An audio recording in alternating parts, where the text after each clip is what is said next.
Welcome to the Foul Play YouTube channel. Greetings, everyone.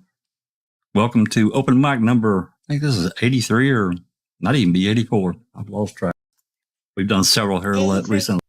83. Thank you very much. So today, well, you know, I know it is my birthday, and you know, when you turn 29, things change. Or is it 39 now? I'm a little older than that. Oh. Whatever you feel like in your heart is what it is. Well, I don't. I'm 61 today. I don't feel 61, but that's my actual age. But yeah, Doc and I share the same birth year. He's a little older than me, so he's the older brother. I kind of have to watch it, you know. But you know, with that said, I'd like to thank a lot of people have sent me messages and well wishes, and I really appreciate it. But there's one special one that I got a birthday message from Catnip, our super mod. It was the sweetest thing. I got to tell you, it was really, really nice, and I so appreciated that. So thank you, Cat. And it means the world. Really appreciate that. So anyway, with that said, and I'm now 29 years old. I think Doc said 21. So now you're only as old as you feel in your heart and in your mind, I guess. And that's well said. But today, yeah, we're going to get back today. We're going to go back in time a little bit from what we've been talking about recently with the PCR. We're going to go back to May of 2005. And we're going to finish up Amy Lehman. We're going to do her part 2. It's less than 30 pages. And we're going to do Steve Tinker. And his is actually on the 12th, but I wanted to go ahead and keep Amy's together because that's the one we just did the last time we did a deposition. We did part 1 on her. So let's go ahead and get her knocked out, and then we'll do Steve Tinker. Steve Tinker is like a supervisor over these people. He assigns cases to the various agents, I guess, and maybe even I don't think he assigns the AAGs, but I think he assigns the various agents to different cases to go investigate. So we'll do his. I think his is about, and we'll see here. I think it's 60 or 70 pages. I did want to, well, first, let's let everyone say hello right quick and get a little greeting to everyone here in Discord that's joined us. Alice?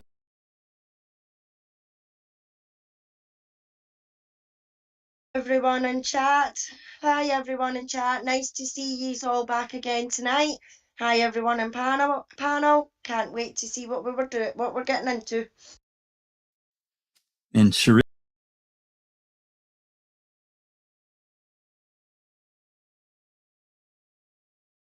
Hi, everybody. Welcome. And Miss Sugar. I know. I'm sorry, Susan.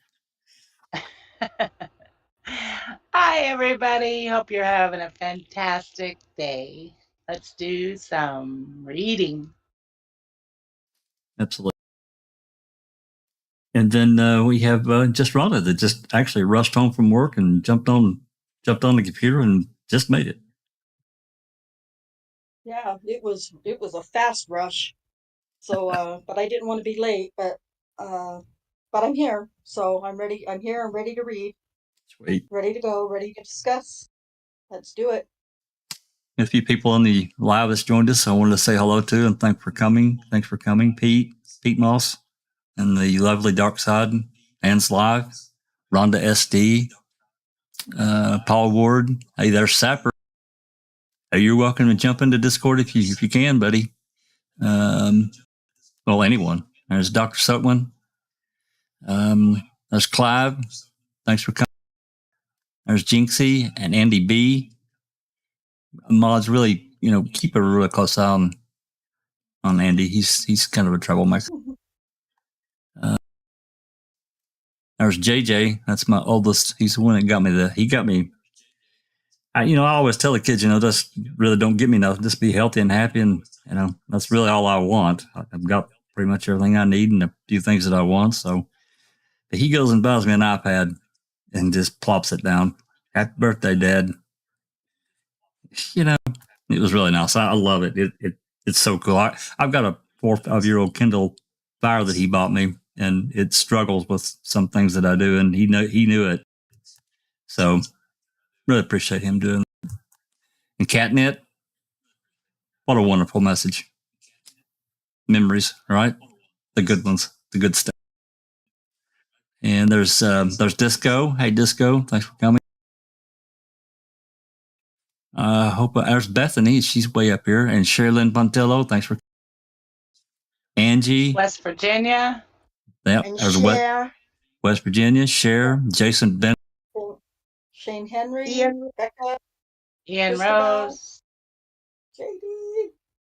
JD, what up, JD? JD's here. JD's in the house. Bethany. Yep. And Becca, thanks for coming. Thanks for the birthday wishes, guys. I really appreciate it. Yeah, Angie Dickinson, she's in as well. Hope you're doing okay, lovey. I know the last few weeks have been quite hard on you. I hope you're doing okay, and we send you love. Absolutely. Okay, with that said, is there any announcements you guys want to make while I get this pulled up here? Well, I mean, out of Wisconsin, I have some information that maybe not everybody's all excited about, but we sure are.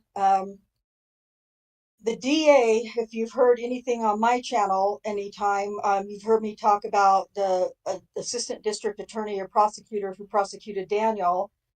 He was running for DA, district attorney of Oklahoma County, and he just had a runoff race with his the one who beat him in a landslide back in, what was it, June, I think, during the primaries. And he just had a runoff election and he lost by a huge landslide. So Galen Gigger will not be the prosecutor in Oklahoma County. So he got that ass. He got that ass whipped.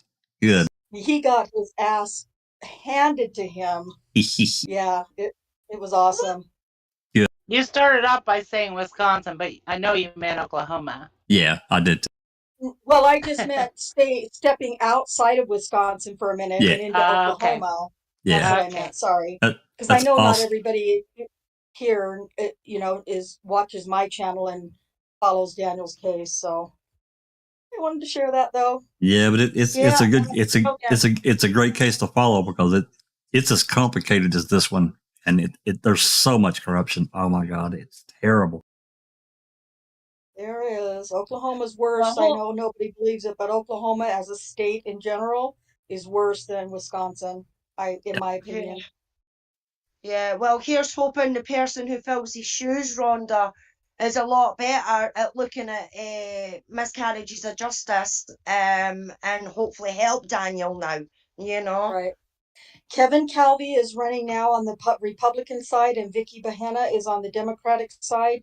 And if you see me tweet anything in the future between now and November about the DA's race in Oklahoma County, and I mentioned Vicky Bahena is who we want. We think she will be the best to be able to help Daniel. She has a son who was wrongfully convicted. So that's kind of a big deal. Yep. Well, what the Oklahomans need to do then is get out and use their feet and their hands and their pens and vote.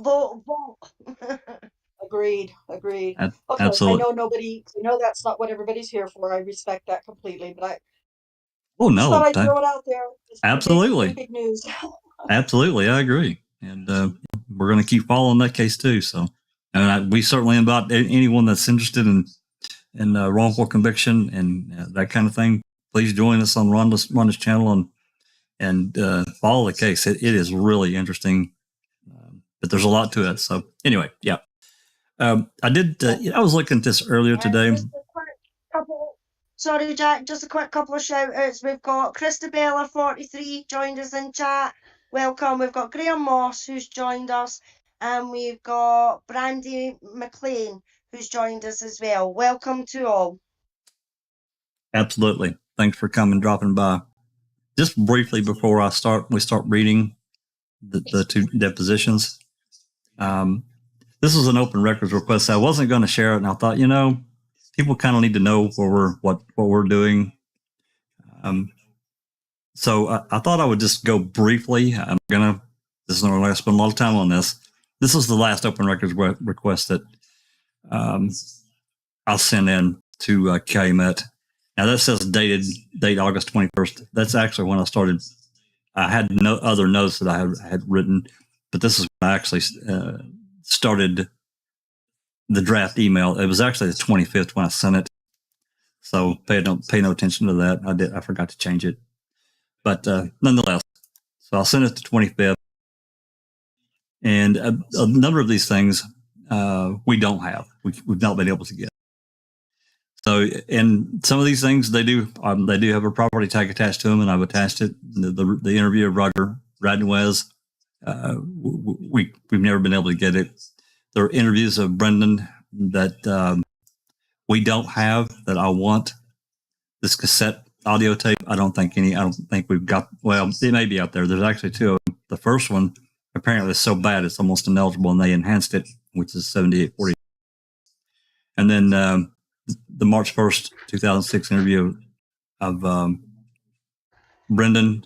Jinx, I think Jinx got that here a while back. I want to get a copy of it. And then there's a cassette of Brendan's, and some of these are not dated. I don't know exactly when they were.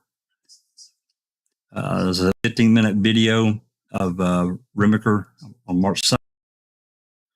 And then this 8mm digital camcorder cassette. I don't know what that is. It's got a property tag number.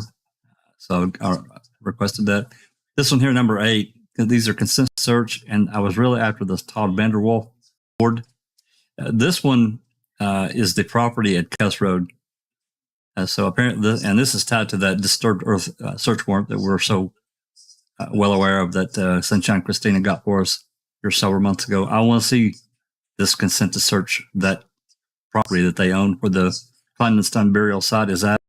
There's some other ones there. I don't know who these people are. Well, we know Joshua, but Milton Malley and Suzanne Richmond, I don't know who these people are, but we'll get it and see hopefully they'll release. And then there's a bunch of CDs, Avery jail visits. And the reason they're called visits, they are audio calls, like over the phone, but they're not actually a phone call. This is where people have went in and they have to sit through the glass and they talk through the glass. Those are recorded just like a phone call. There are a number of calls between that Orwell Jacobs did from D Block. As you can see, it's dated 325 to 418. So I got at least a couple of weeks there, 2.5 weeks, whatever. 3 CDs of Jody interview dated 8/31 at the Manitowoc City Police. I've never heard those. So let's see if we can get them. There's subpoenas for various phone records. I know these have been requested before. They've always been denied, but I'm going to try. And then there's some CDs of Jody calls that we don't have. There's a CD of an interview on February 15th, responsive. And this right here, number 15, is responses for those subpoenas above. They did get a response. It's 134 pages. We'll see. Hopefully it won't. There's a DCI interview of Avery dated 11/9. We don't have that on the channel. I like to get that. A lot of this stuff, I just want from a researcher's standpoint so they can go, and it's easy to find. It's right there. That's all it is. That's what it's for. It's just to have it in a centralized location. Jody S. The jail visit. This right here is, it's out there, but it's not a phone call. This is where Chuck went. This is number 17. Chuck went and visited Jody. I'd like to get a copy of that. And then number 18, we don't have any of those. Number 19, don't have that. Number 20, I know that O-Dog, he tried to get this, and what he got was, it's unplayable, basically. So I want to see what we can get with that. CD number 21, this is AP. He tried to get this AP interview with a news reporter on the weekend of 4/1. I'm going to try to get that. Number 22 is a special one. These are a bunch of phone calls that Deb Strauss did summaries for, and I don't know exactly how many CDs there are because the report doesn't say, but I know that there's multiple CDs. And there are roughly 80 calls or so in one section that are summaries for. There are 5 calls that got segregated from the rest. Well, I don't know why. I tried to get these calls before. This is the excuse I got, is that they were created with a Windows 98 computer and they don't have one of those anymore. So he couldn't play them and listen to them. So they denied my request. So as you can see, I said, if they have problems with it, send it out to the DCI for conversion, which like they did on the last one. They can surely convert anything, but it's just a bullcrap excuse. Of course, I've got CDs from the 80s I can play right now on my 2020 computer. It's just anyway. And then we got a few others. Jail visitor logs. That's 23. I don't know why that doesn't show up in here. Whatever. It's number 23. Jail log visitors for Steve. And then more visits for Avery. And then there's roughly 206 photos taken by Officer Block from the Manitowoc City Police that we don't have, as far as I know. That's number 25. So anyway, I wanted to share that with everyone. We'll see what we get. Hopefully they'll approve all of them. And we'll get them and we'll have a little bit more to talk about, build the story in a little bit more. And we'll go from there. Hopefully is there any questions? I'm sorry, I've been reading and not looking at the chat.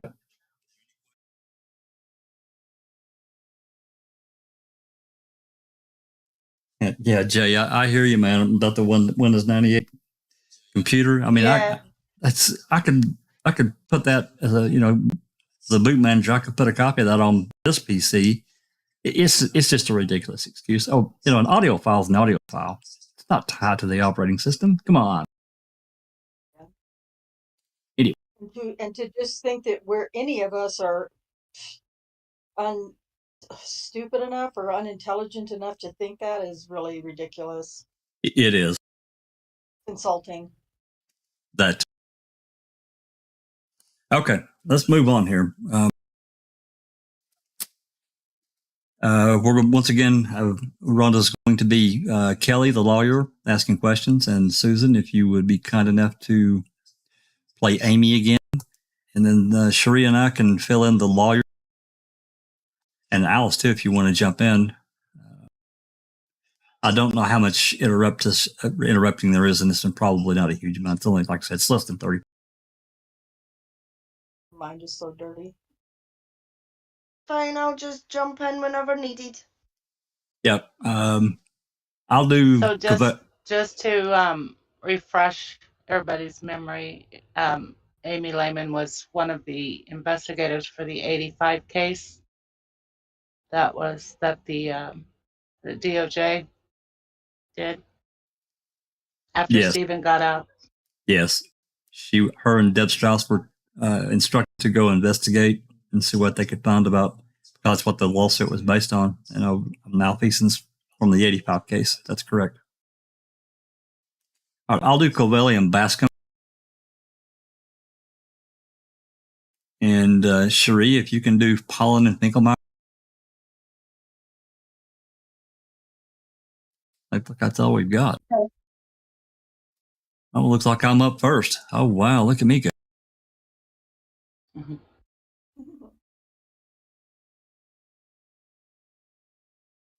Okay, Susan, are you ready? I'm ready. Okay. Examination. Good morning. Good morning. My name is Clyde Covelli, and I'm going to ask you to tell us who you are, although we all already know already, so that is clear for the record. Amy Lehman. I want to talk a little bit about the role you played in the development of the report prepared by the Wisconsin Department of Justice that's been marked as Exhibit 7. Okay. You reviewed this document recently, correct? Yes.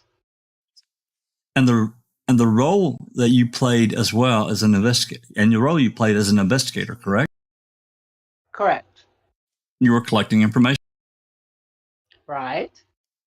And you were collecting information that you felt material without determining whether that may or may not be something admissible in evidence. True? True. You were just collecting all the information and following all the leads you could think of in addressing the issues that would lead to this report, correct? Correct. Did anybody at any time prevent you from doing investigation that you thought was reasonable or appropriate to address the questions raised by this report? No.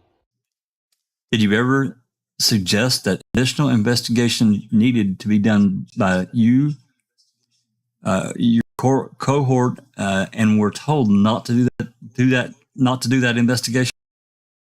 No. Were you satisfied that the investigation that you tasked was completed? Yes. Now, did you have any role once that investigation was prepared and your reports were prepared in actually making the findings and conclusions that are in Exhibit 7? No. That was not your job, right? No, it was not. That's not something you're trained to do, correct? Correct. Earlier, yesterday, actually, Mr. Kelly asked you about Mr. Allen. I think he labeled him a, quote, serial sex offender, unquote. Do you remember that? Yes. Okay. And I think you were looking at Exhibit 17, and I've opened it up to Bates Stamp 5356. And there's a list of materials of offenses listed there, correct? Correct. And that relates to Mr. Allen. Isn't that right?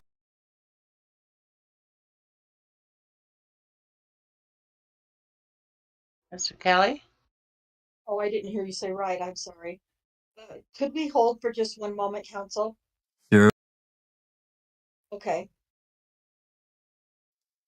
Item number 1 does not involve anything of a sexual orientation. True? True. Item 2 doesn't involve anything of a sexual orientation. Well, I'm going to object at this point, counsel, only to the extent of a proper identification of what the document says. There may or may not be underlying facts concerning matters sexual. Well, counsel, you already went through this list with the witness, and I'm going to go through the witness with the list with the witness in the fashion I choose, in summary fashion, so that we can move this matter forward. Okay, I didn't go through this list with the witness. Well, didn't you talk about her underlying item number 5? I could have sworn you did, but Number 4. maybe whether you did. Yes, I did. Yeah. I did that. Yeah. But I didn't go through the whole list with her, so don't represent that. Were you shown this list by Mr. Kelly? Yes. Okay. And did he ask you questions about this list? About some of them. And did he ask you, after showing you this list, whether you thought whether you would agree with him that Mr. Allen was a sexual offender, a serial sexual offender? After seeing this exact list? Yeah. I know at some point it was mentioned that he was, and I agreed. Okay. Now, I just want to go through the list. Sure. And see, is there some other list of offenses for Mr. Allen that you're aware of in this file of material? No. All right. Now, item 1 and item 2, I think we've already addressed. Is that correct? We did item 1. Okay. Item 2, does that involve anything of a sexual nature? Does not mention sex, no. Okay. Item 3 is a traffic matter. It appears that way, yes. All right. Item 4 is July 14th, 1985 incident. Is that correct? Correct. And that was an incident involving a 17-year-old victim. I believe so. Okay. You can look at the report if you want to. Do you want me to? Sure. Do you want me? I mean, you're not trying to trip me up anyway, right? Oh, no. Okay. I'm definitely not. I believe. But if you want to look, no, go ahead. Well, I mean, if it's attached, I believe you.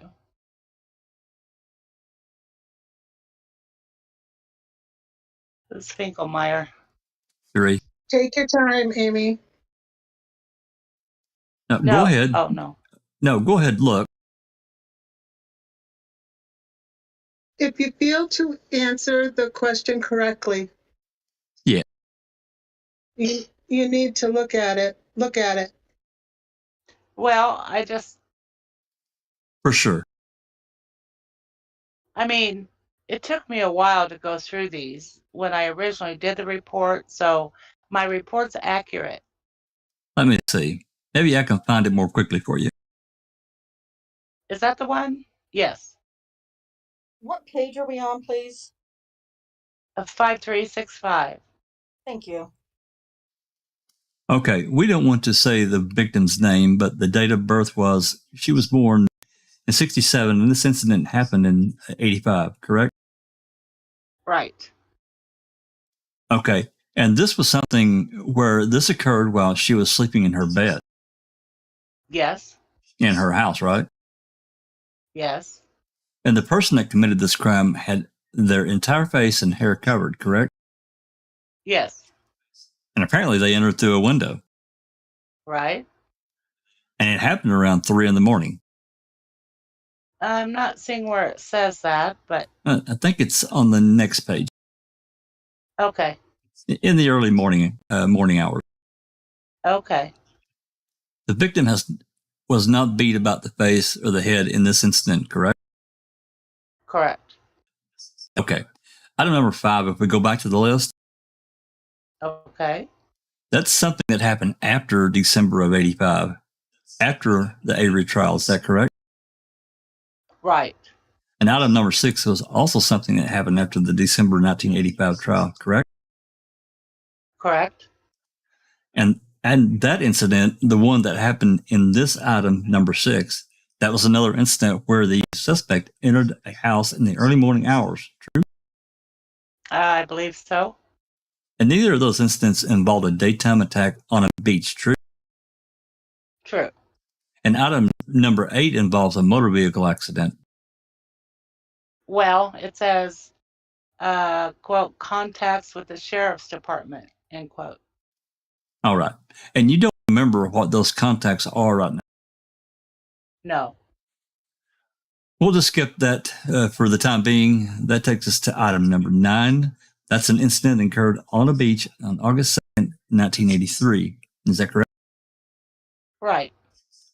Now, is it your understanding the victim in the Avery case made a positive identification of Mr. Avery in a lineup? Yes. Okay. And when they picked Mr. Avery in that lineup, did you understand that he was about 23 years of age?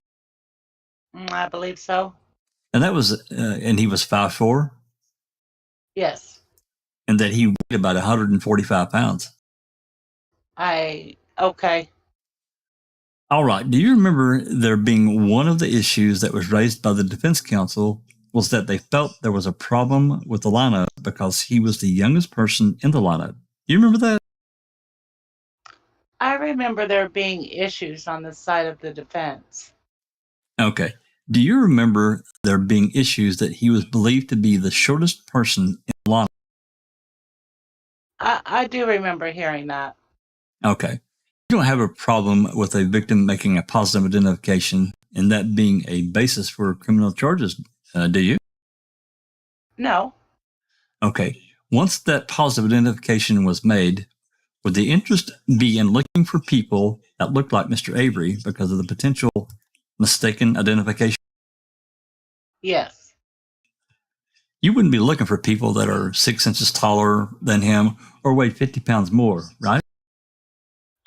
I'm not an expert in doing lineups. Okay. All right. Let's go to that beach incident at page, I think it's Bates 5405. Okay. Go back one more page. Okay. Is that sheet applicable to the August 2nd incident, 1983? Yes, it looks like it. Okay. And does it identify on the first page, the page before, how tall Mr. Allen was? 5'10". And how much did he weigh? 200 pounds. And does if you look at that next page, does the witness give the victim give an identification of her attacker? Page 5404. Page 5405. 405. I think you'll find it right there in the middle. Okay, yes. Okay, what is that description? She described him as, quote, about 5'10" and quite chubby, flabby, thin, almost bald hair, bushy blonde mustache, no glasses, about 30 years old, end quote. And if you look back at the other page, about how old was Mr. Allen at that time? His date of birth, 1954. I did the math. That would make him 20. All right. Does that description correspond to the description of Mr. Avery? Description of Mr. Avery. Well, strike that. Does that strike that? You're right. Then I would like to refer to you to item. I'm sorry. Said I know. Oh, then I would like to refer to you to item 10, but more directly to the Bates 5428 and 29. Okay. And this I think you alluded to earlier in your testimony in questioning by Mr. Kelly. Do you remember that? Yes. And this relates to the surveillance. Is that correct? Correct. And then if you look at the bottom of page 5428 and at the top of the next page, it says, quote, they suspected that Allen might return to his activities in the near future and that attention should be paid to any reports of suspicious activities such as window peeping and indecent exposure, end quote. Did I read that correctly? Yes.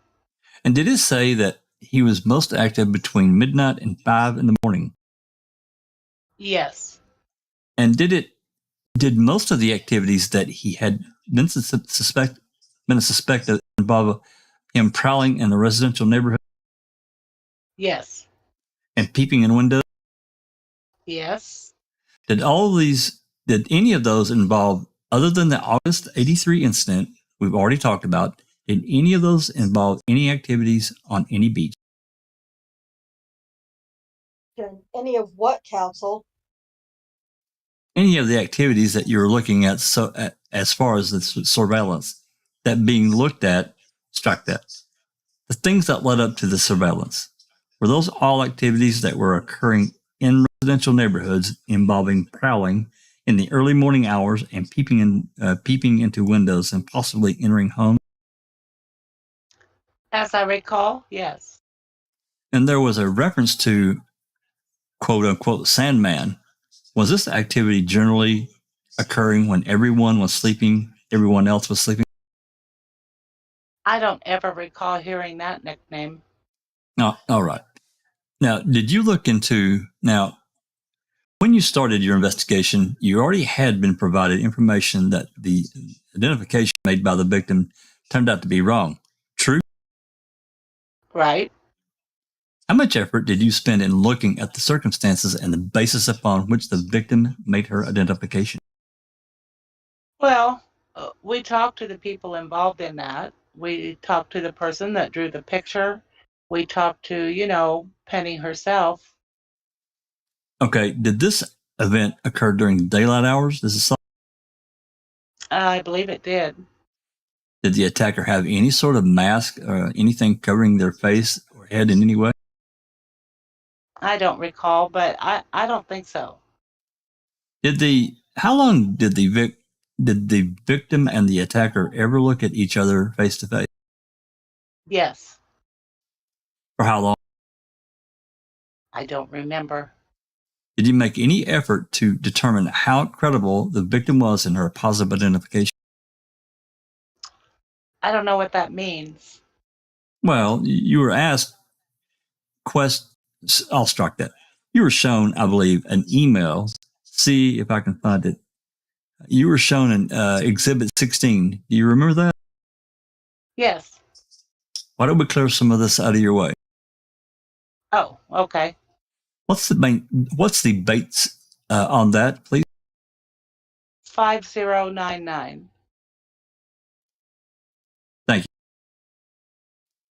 I think there's a reference in that exhibit to your thoughts about the adequacy or the sufficiency of some part of the investigation. Is that correct?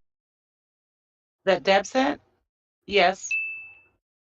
And in particular, you were referencing to the trip or investigation that was made with respect to the time it would take to get from the scene of the assault to the Shopko store located in Green Bay.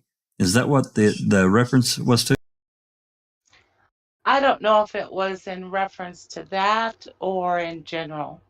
Well, I mean, she's responding to a comment about the drive to Shopko. all right. And did you review the trial transcript to see what the testimony was by the police that made the trip? I'm sure I read it. Do you find anything where they inaccurately described what they did? I don't recall. Do you recall whether or not the defense also put witnesses on the stand on that timestamp? Let me start that again. I apologize. Do you recall whether or not the defense also put witnesses on that same trip, and presented that to the jury? I don't remember. Okay. Now, one of the defense alibis was that Mr. Avery was working with cement all day. Is that correct? Yes. Was there an investigation done to check out that alibi? By them or by us? By the sheriff or the district attorney. Was anything done? Well, I believe that they took some clothing. Okay. From the house. And if the clothing had shown a residue of concrete on his clothes, what would that have indicated? Would that have been supporting information? Yes. Okay. As it turned out, that showed there was no cement. Is that correct? Yes. Would you agree that when the clothes were sent to the crime lab, the investigators didn't know what the result of the test would be? Yeah, that makes sense. That's all I have. Thank you. I have nothing. All right, let's pause here. We read through quite a bit. It looks like we covered probably the guts of this, but we'll break just here for a minute. And talking about, and you guys can comment or not, the photo. We've talked so much about this photo that Jean Cachet brought to the hospital for Penny Bernstein to look at, and where we felt like that he actually got that it was a booking photo from a prior booking. I can't remember the exact time, but it wasn't current. It was not a current photo. And this sketch, Dr. Silkman will probably break something if I talk too much about the sketch, the tracing, as we so like to call it. I personally believe it's a direct sketch or tracing of that photo, because it looked exactly like it to me. Exactly. And then, of course, the conversations surrounding what they did when Penny Bernstein had the crap beat out of her. Alan beat the shit out of her, just like he did later on with the other victims, especially that lady in 91 in Hennepin County, Minnesota. So, she was not in. I mean, I know police want answers, I believe that. But, then this suggestion, that sounds like something Avery would do. Well, how the hell did that get in there? Oh, it's from people that don't like Stephen or didn't like him for whatever reason, He was a smart-ass kid, did some stupid shit to Sandra Morris. Absolutely should have never done it, but, that put him on the radar. This is my opinion, guys. No one has to believe me. This is just what I think. So that put him on the radar and on their, and we're going to get your ass list. And then, all the other things surrounding Alan, and of course the alibi that, that later came in for Alan from Mr. Vogel. Kasork wasn't interested at all. He knew about Alan. We've proven that. We know that he did. And, but their goal was to convict Avery. Okay, I'll let you guys talk now. Anyone that wants to talk, go ahead. Obviously, they were out for Avery. And I think it all stems from that Judy Dvorak incident. Running her off the road. Oh, Sandra Moore. Oh, Sandra Morris, yeah. Absolutely. Yeah. I agree, Susan. I agree. This all stemmed from Sandra Morris. She's got a lot to fucking answer for because, and this is just my opinion, everything that I've seen, everything that I've read, even her attitude and her deposition, she thought that she was above every other fucking Avery, even though she's part of that family. She thought she was better than the rest of them because she was married to a cop. And how dare Stephen talk to her in any sort of manner whatsoever when she's married to a fucking police officer, you know? So, yeah, she had it out for him for some reason. And I'm not sure what it was, but yeah, she had it out for Stephen, for sure. Yeah, well, if the rumours are true as well, Susan, that she was going about bad-mouthing him every chance that she got, you know what I mean? Every time she was on a night out at the pub or everything like that, she was saying something crude or crass or whatever about Stephen, you know? And when you're in a situation like that and you're hearing that somebody is spreading this vicious shit about you know what I mean? It's bad enough that you're a kind of outsider as it is, without somebody in your own family thinking that they're above you and better than you and spreading rumours. No wonder Stephen broke. I mean, I don't agree at all about having the gun, whether it was loaded or no loaded. I do not agree with that. But I'm sorry, if there was somebody in my family that was constantly going about bad mouthing me, and it got to a point when it was too much, you're damn right I would be going and confronting them and saying, what the fuck are you all about? You know, I wouldn't have done it the way Stephen done it with a gun or anything like that, you know.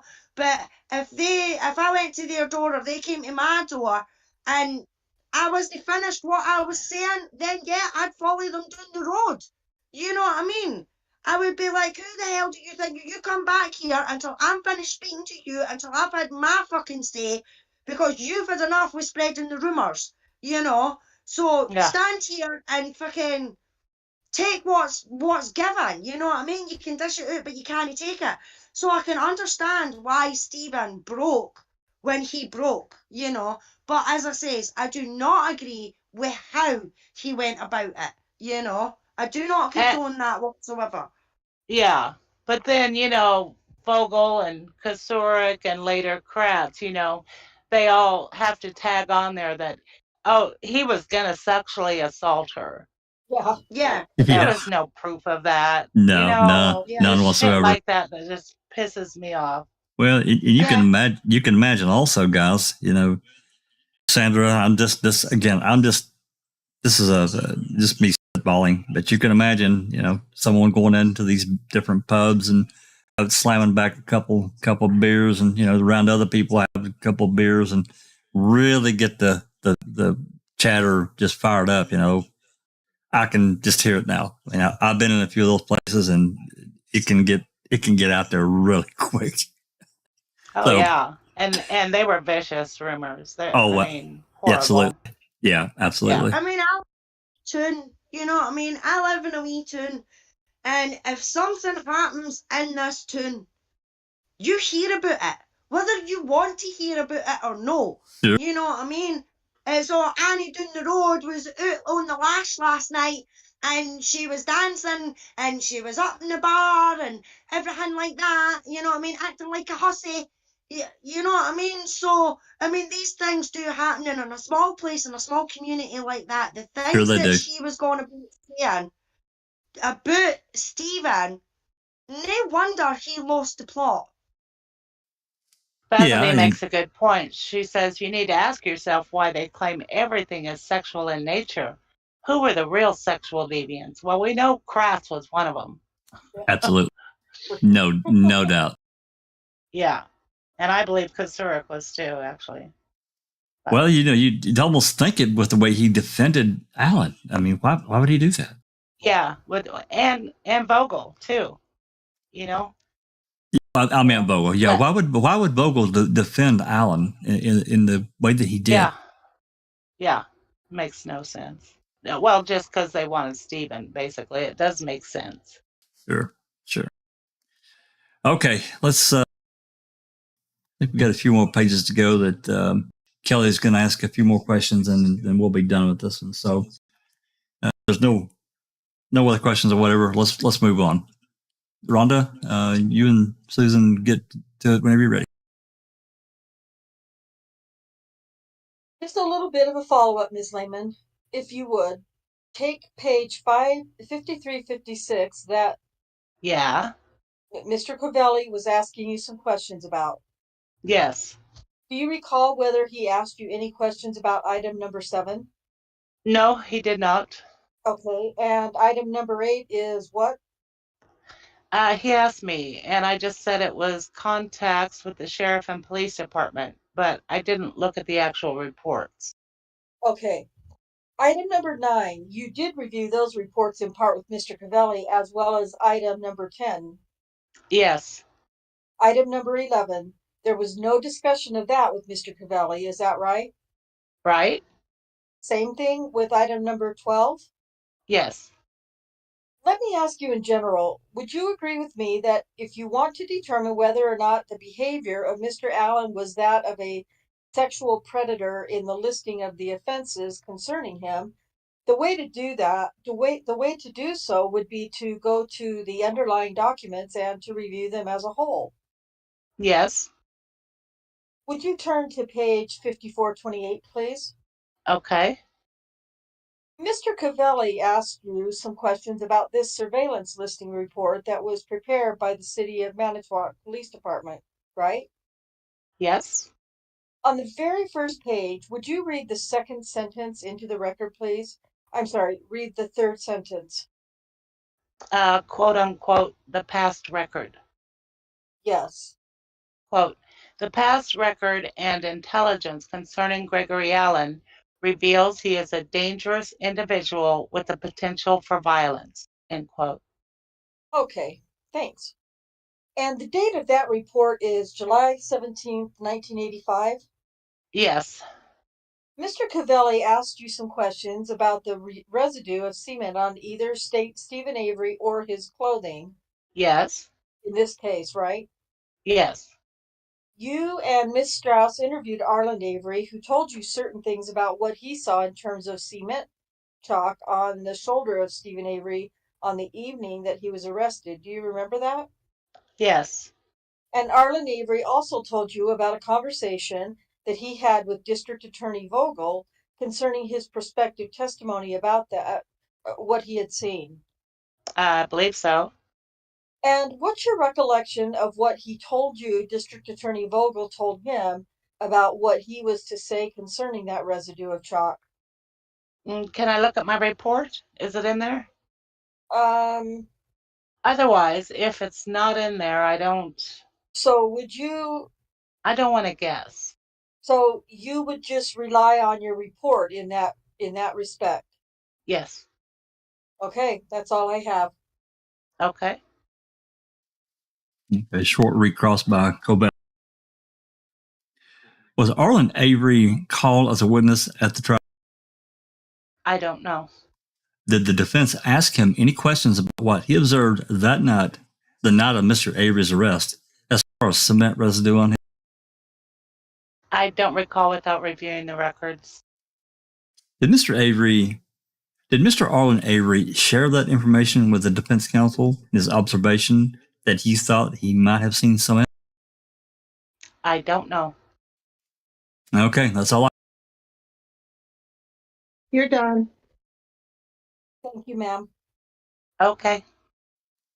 All righty. This is the end, 9/27, May 13th, 2005. This is the end of Amy Lehman's testimony. She wasn't recalled again. This is her part 2 and the last. Now, she's definitely mentioned, I think, in some other depositions, but for Amy, she's done.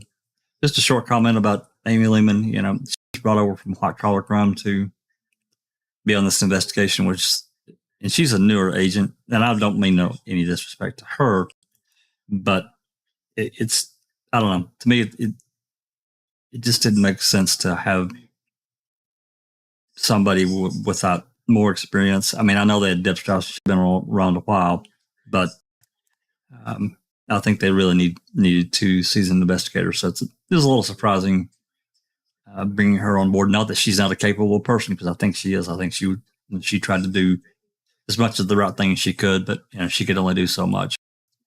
Anyway. I'm curious what she thought when she read Peg's report. Yeah, I can imagine there was some eye rolling. Just a guess.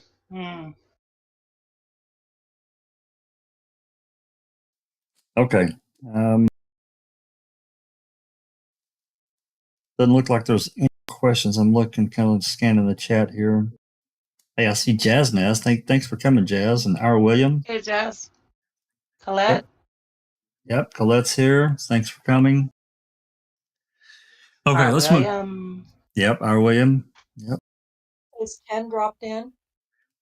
Who did? Case 10. Oh, yeah. Hey, Case 10. Hey, Case. And yoga for the ageless. Yep, I saw yoga. Oh. Okay, this next one, this happened the day before. You know, and I don't know how well I'll set the stage. Keep in mind, setting the stage here, May of 2005, remember, and it was almost around the same date, a judge in Hennepin County had signed a warrant. Or what? No, yeah, a warrant to get a Gregory Allen's DNA. Now, I don't think that actually went into effect until, or actually, they didn't get to it until June. So they went a month later to get his blood in Wisconsin. So, but their Wisconsin authority knew about it. They had to know, and they kept a lid on it. They kept it tight. Again, I just can't imagine the media bonanza that would have happened had this come out, that Vogel and consort let this guy go. They let him skate, and people surrounding these people knew what the sumbitch had done. Guy's a monster. He is an absolute monster. This guy cannot be released. He will attack someone. I can only imagine that he's killed people that I'm alleging this. I don't know for a fact, but given his nature and how many attacks he did, I can see it. I think if Penny hadn't got away from him, who knows? You know what would have happened. Yep. She kind of escaped from him. Yeah. Ronald Cass is here, and so is I don't know if we caught Mo's call in the beginning because he's been really quiet. And there's Jinx. Hi, Jinx. Yeah, I said Jinx, but I didn't see Mose. Hey, Mose, how you doing, man? Thanks for coming. Really appreciate it. Hey, Ron Cass, my fellow show me. Yeah. Hey, Ron. Thanks for coming. Ron's out in the Ozarks. Yep. So am I. Beautiful country. Oh. Absolutely stunning. Is that part of the Ozarks? I didn't know. Stunning. I'm really not that well geography-wise. I've only been through there a couple of times, but in the Ozarks, but man, it is beautiful country. Oh my God. It is. I've got some. Actually not in the Ozarks at the moment. I'm across the border, but. Oh, yeah. Jinx is saying he was implicated in that other murder of that Donna Emel. Yeah, in North Carolina. In North Carolina, yeah. Yeah, it's before he moved to, that was in the 70s, I think, or yeah, it had to be late 70s before he moved to Wisconsin area. Mm-hmm. Yeah, and I could quite believe that he's done something like that. But the fact that they were sitting on him, they were watching him, they knew what his record was like. The description that Penny gave was Alan all over the back, but they were that much in their own fuckery that they persuaded her. Are you sure his eyes were brown and not blue? And You know, are you sure his hair was like that? Are you sure his face was like that? You know, and because she was so traumatized and everything like that, she's went along with saying that, with saying what they were suggesting. So they manipulated a victim Yeah, in and that sense. she's there You with know? had the hell beat out of her. She's been she's been sexually assaulted, and she's going crazy. I'm sure she was. She was I'm not going to say she was an angel, but she's a regular refined, just a good person, by the part of everything we can tell.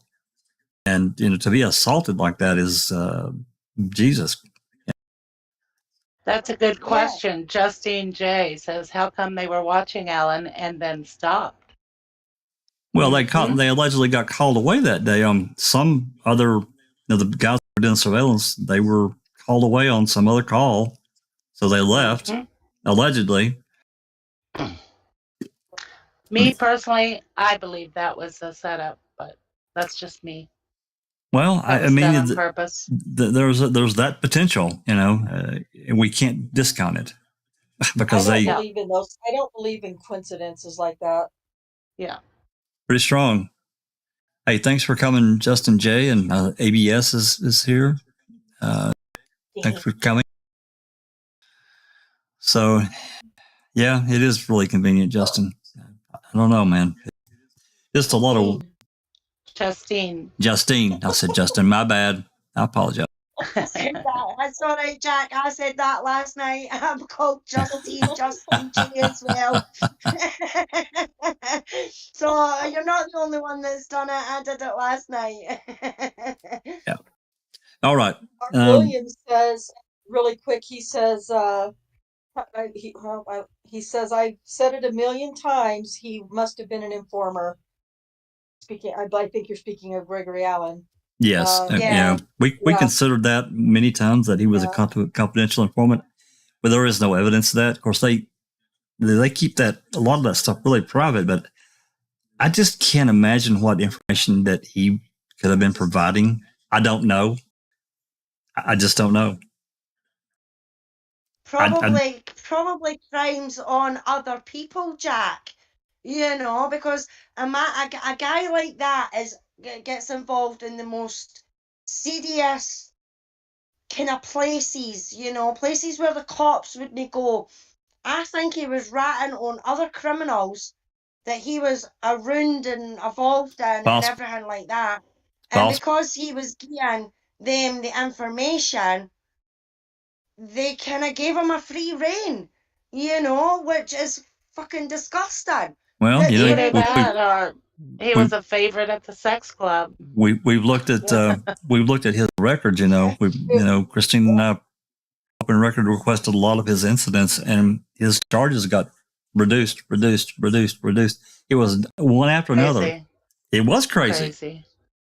I mean, he was sneaking in to these teenagers' houses and going in their bedrooms. How do you walk away from something like that? And he was also approaching young girls at bus stops at early morning at the when they would wait like 5, 6 o'clock in the morning, 6:30 in the morning, and accosting them, showing himself. He was just doing all kinds. He's terrible. He's absolutely terrible. EBS, yes, is a question. Foul play. Would you consider tracking down Jodie S for an interview? No, she'll just lie. Yeah. It would have to be a premiere because I don't know that I'd put her on live.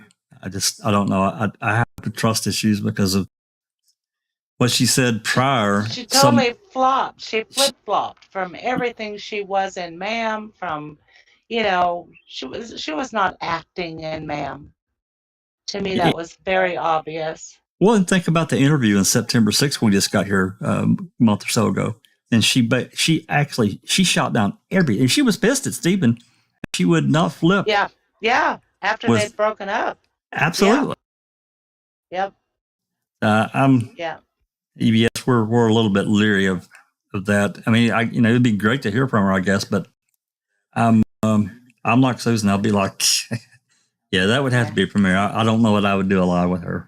I would. That would be risky. that wouldn't end well. No, probably not. And Yeah, yeah, but her lies were worth Besides, listening to. she knows nothing about October 31st. She was in jail. Yeah. So what could she bring to the table? I mean, yeah, nothing, in my opinion. yeah. Well, EBS says, but her lies are worth listening to. She'll slip up sooner or later. oh, she has several times. Yeah, I don't disagree, Ah. EBS, but yeah. I wouldn't be able to be a part of that panel because I would lose my shit probably. You would at least once or twice. you wouldn't drive over here and break my new iPad, would you? I believe you would. I might give her offer. I'm gonna come and break your new iPad. I'll tell If it Doctor doesn't what. break before then. I'll tell. Yeah, exactly. Yeah, interesting, good stuff.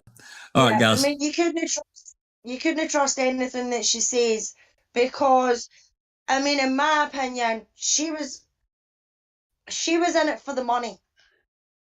She wasn't. I don't think she really loved Stephen. I think she was waiting for that $36 million payout, and then when she realised that it wasn't coming, and she kept getting harassed by the police and everything like else, she was like, "Fuck this! This isn't worth it." She stayed away from Stephen, and then she went on interviews after that saying that she was fair to him and he pinned her, he was violent to her and everything else. Well, you didn't say that through fucking ma'am, you bitch. You know what I mean? Because the money. I'd much rather get Bobby on here. Yeah, I don't think that would be absolutely. He's welcome anytime. Yeah, sure. Or Scott. Or Scott. Yeah, Scott would be great. Scott would be really good. Get him all riled up for sure. All right, guys, let's move on and talk about. Silkman wants to have Mr. Sweaty. Oh boy! He and the Sweatmeister. Yeah, I would like to get him on here. Yeah. He's disappeared off the face of social media. At least he doesn't have the balls, and they're sweaty. Nope. Oh, Lord. Sweaty balls. Sweaty. Oh God. Not an image I want, Suzanne. That's not an image I want. This conversation has definitely gone south. I was gonna say we're down into Mississippi, and we're down in the southern Mississippi and Alabama. We went way south. Good stuff. Okay, some of those would probably be very interesting, and I agree with Doc. Let's bring him on. But he's disappeared from social media, at least under any name that we've seen. I still think he's open invitation. I still think he's watching, but not really commenting under his name. All right, let's get to Steve Tinker. Doc says, "I want to see Alice interview Scott Tadgett." Oh, that wouldn't end well. That would not end very well, Doc. No, it definitely would not end very well. I'd give him as good as he got. Steve Tinker. Now we stepped back a day. This is May 12th. Of course, Amy gave her first deposition on this day, but we're going to step back and read his deposition. So let's see who is present. And remember, these are early. They had just started on May 12th. And of course, we got Glenn and Kate. Again, I'll do Covelli and Bass. And Sheree, if you're okay with doing Pollen and Finkelmeyer, that would be great. Okay. Do you want me to read, Jack? Absolutely. I want you to be, if I want you to read Tinker, and if Rhonda could do Kelly. Okay. That's what I'm doing best right now, so that's good. I like to get the little snarks in when I can too in my voice, so I'll see if I can manage it. Okay. Excuse me. Would you state your name, please? Stephen Tinker, Tinker. Mr. Tinker, what's your office address? 17 West Main in Madison, Wisconsin. And do you have office phone, a phone number or numbers? Yes, my office phone is such and such. And do you have a cell phone? Yes, What is that number? such and such. What's your date of birth, please? February 9th, 1954. And your occupation? I'm an assistant attorney general. I'm a lawyer. And within the Department of Justice, do you have any particular title? I am a unit director of criminal litigation, antitrust, consumer protection, and public integrity. What are the duties of that position? It's basically a supervisory position. It's an appointed position by the Attorney General. I currently supervise criminal litigation, which is a number of attorneys that handle special prosecutions, criminal prosecutions across the state. We also handle sexually violent person commitments. There is an antitrust component where there are 2 attorneys and a paralegal that review and prosecute antitrust cases throughout the state and in multi-state actions. Then I have a group of attorneys that handle public integrity work, basically complaints against public officials, either for open records, public meetings, ethics violations, or misconduct in public office. And then there's another component of the unit, consumer protection, that also has a supervisor assigned to that. They mainly handle consumer protection complaints, both from the Department of Trade, Ag and Consumer Protection, and multi-state groups. How long has the Public Integrity Group been in existence? Since I think September of 03. It would have been shortly before that report in the Avery thing was issued. All right. And was that group instituted through the decision of the Attorney General? Yes. How many lawyers are in that group? Currently, there are 2.5. At the time of the Avery investigation, how many lawyers were in that group? There were 2. And who were they? Jennifer Nashold and Monica Burkert-Briss. How long have you held the position that you just described to us? Approximately 7 or 8 years. I replaced Stephen Ebert when Ebert became a judge, so I think it's about 8 years. All right. And how long have you been in the Department of Justice? Since 1988. Would you briefly tell me what the different positions are that you've held in the Department of Justice since 1988? I came to the department into criminal litigation unit to do criminal prosecutions.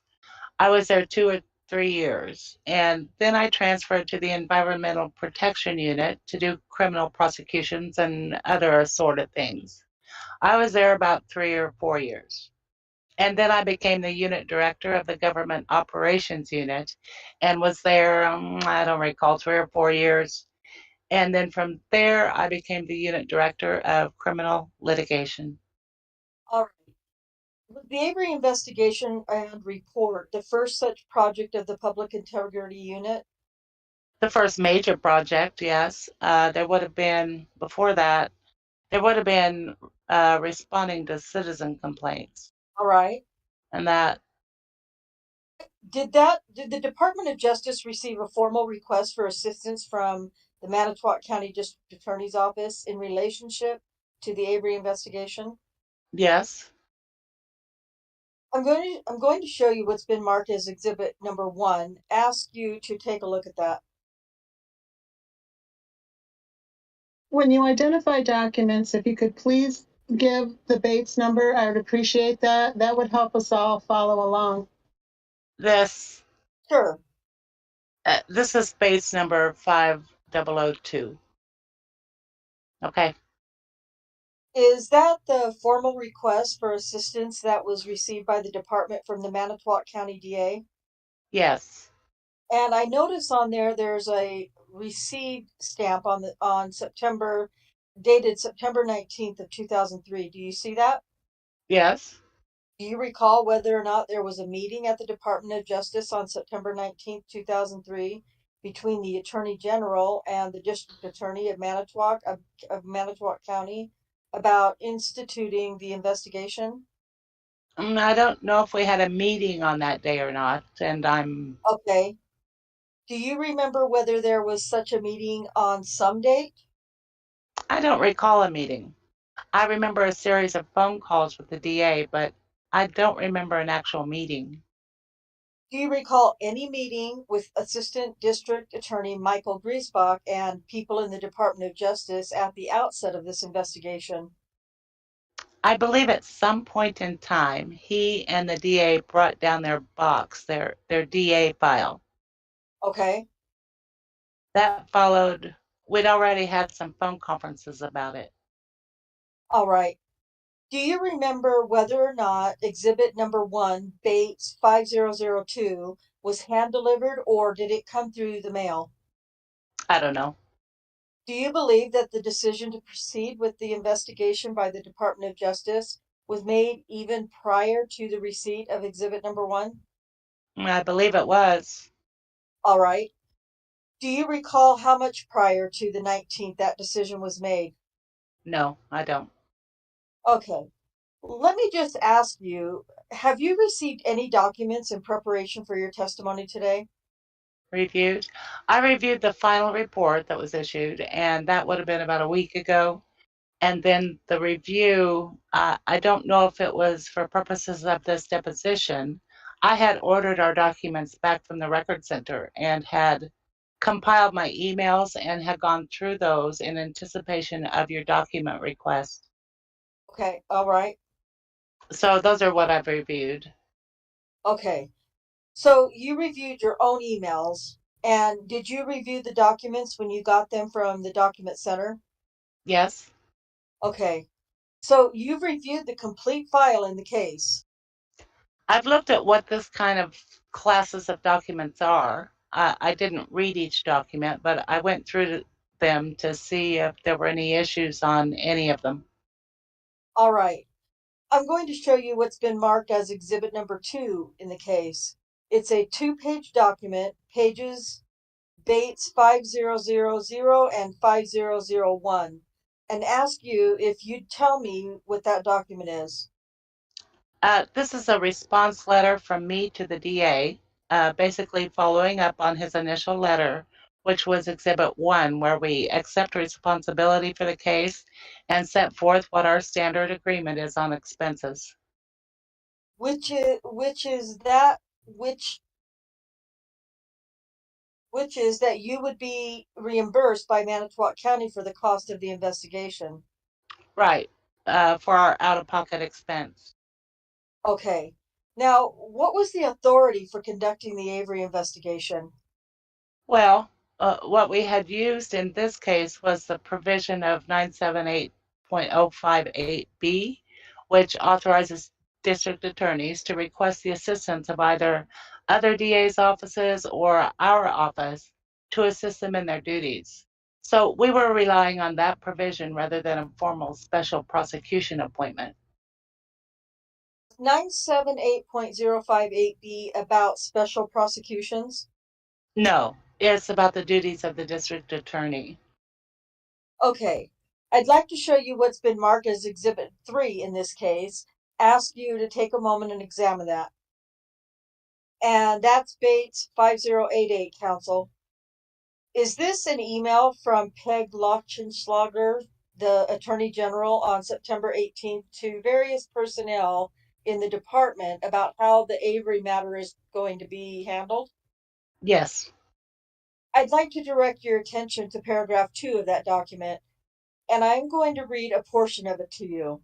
Quote, "Several issues are floating around out there," end quote. This is the Attorney General speaking to personnel in the department. Quote, "First and foremost are concerns we discovered today regarding potential problems with the investigation prosecution," end quote.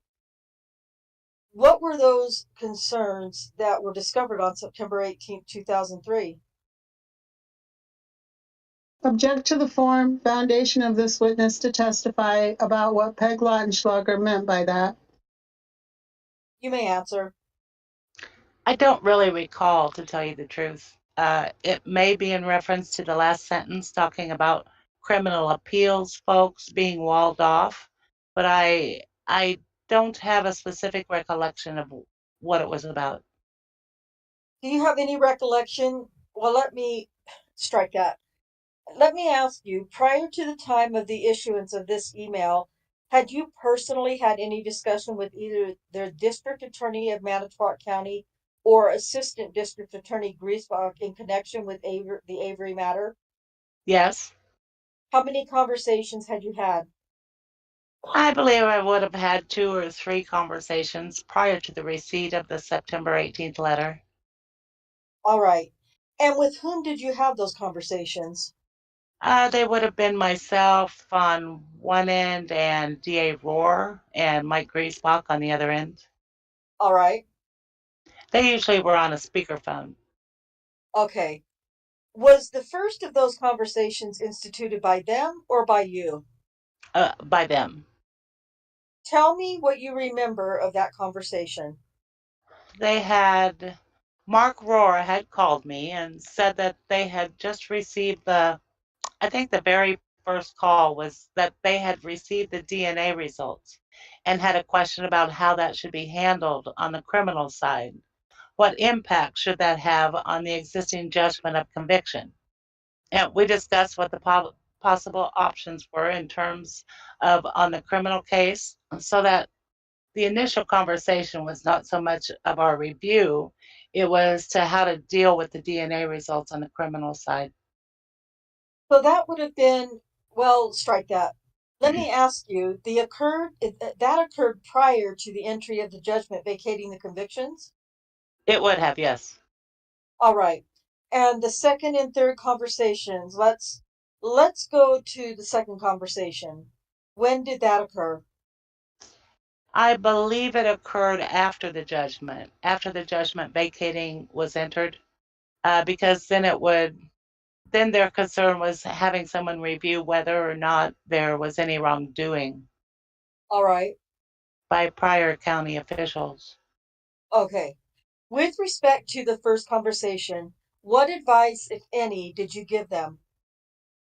That if, based on the DNA results, they believe that Stephen Avery had not committed the crime, then they should be moving in some form to reopen the judgment and have it dismissed. And that is, in fact, what occurred. I think so. All right. And in the second conversation, did either Mr. Rohrer or Mr. Griesbach raise any issues with you that have been presented to them after the judgment was vacated about the conduct of the prosecution? I think what they were raising with me was a concern they had based on their review of their old file. Only Right. their review of their own file. Right. I don't recall them talking about what other people had told them yet. All right.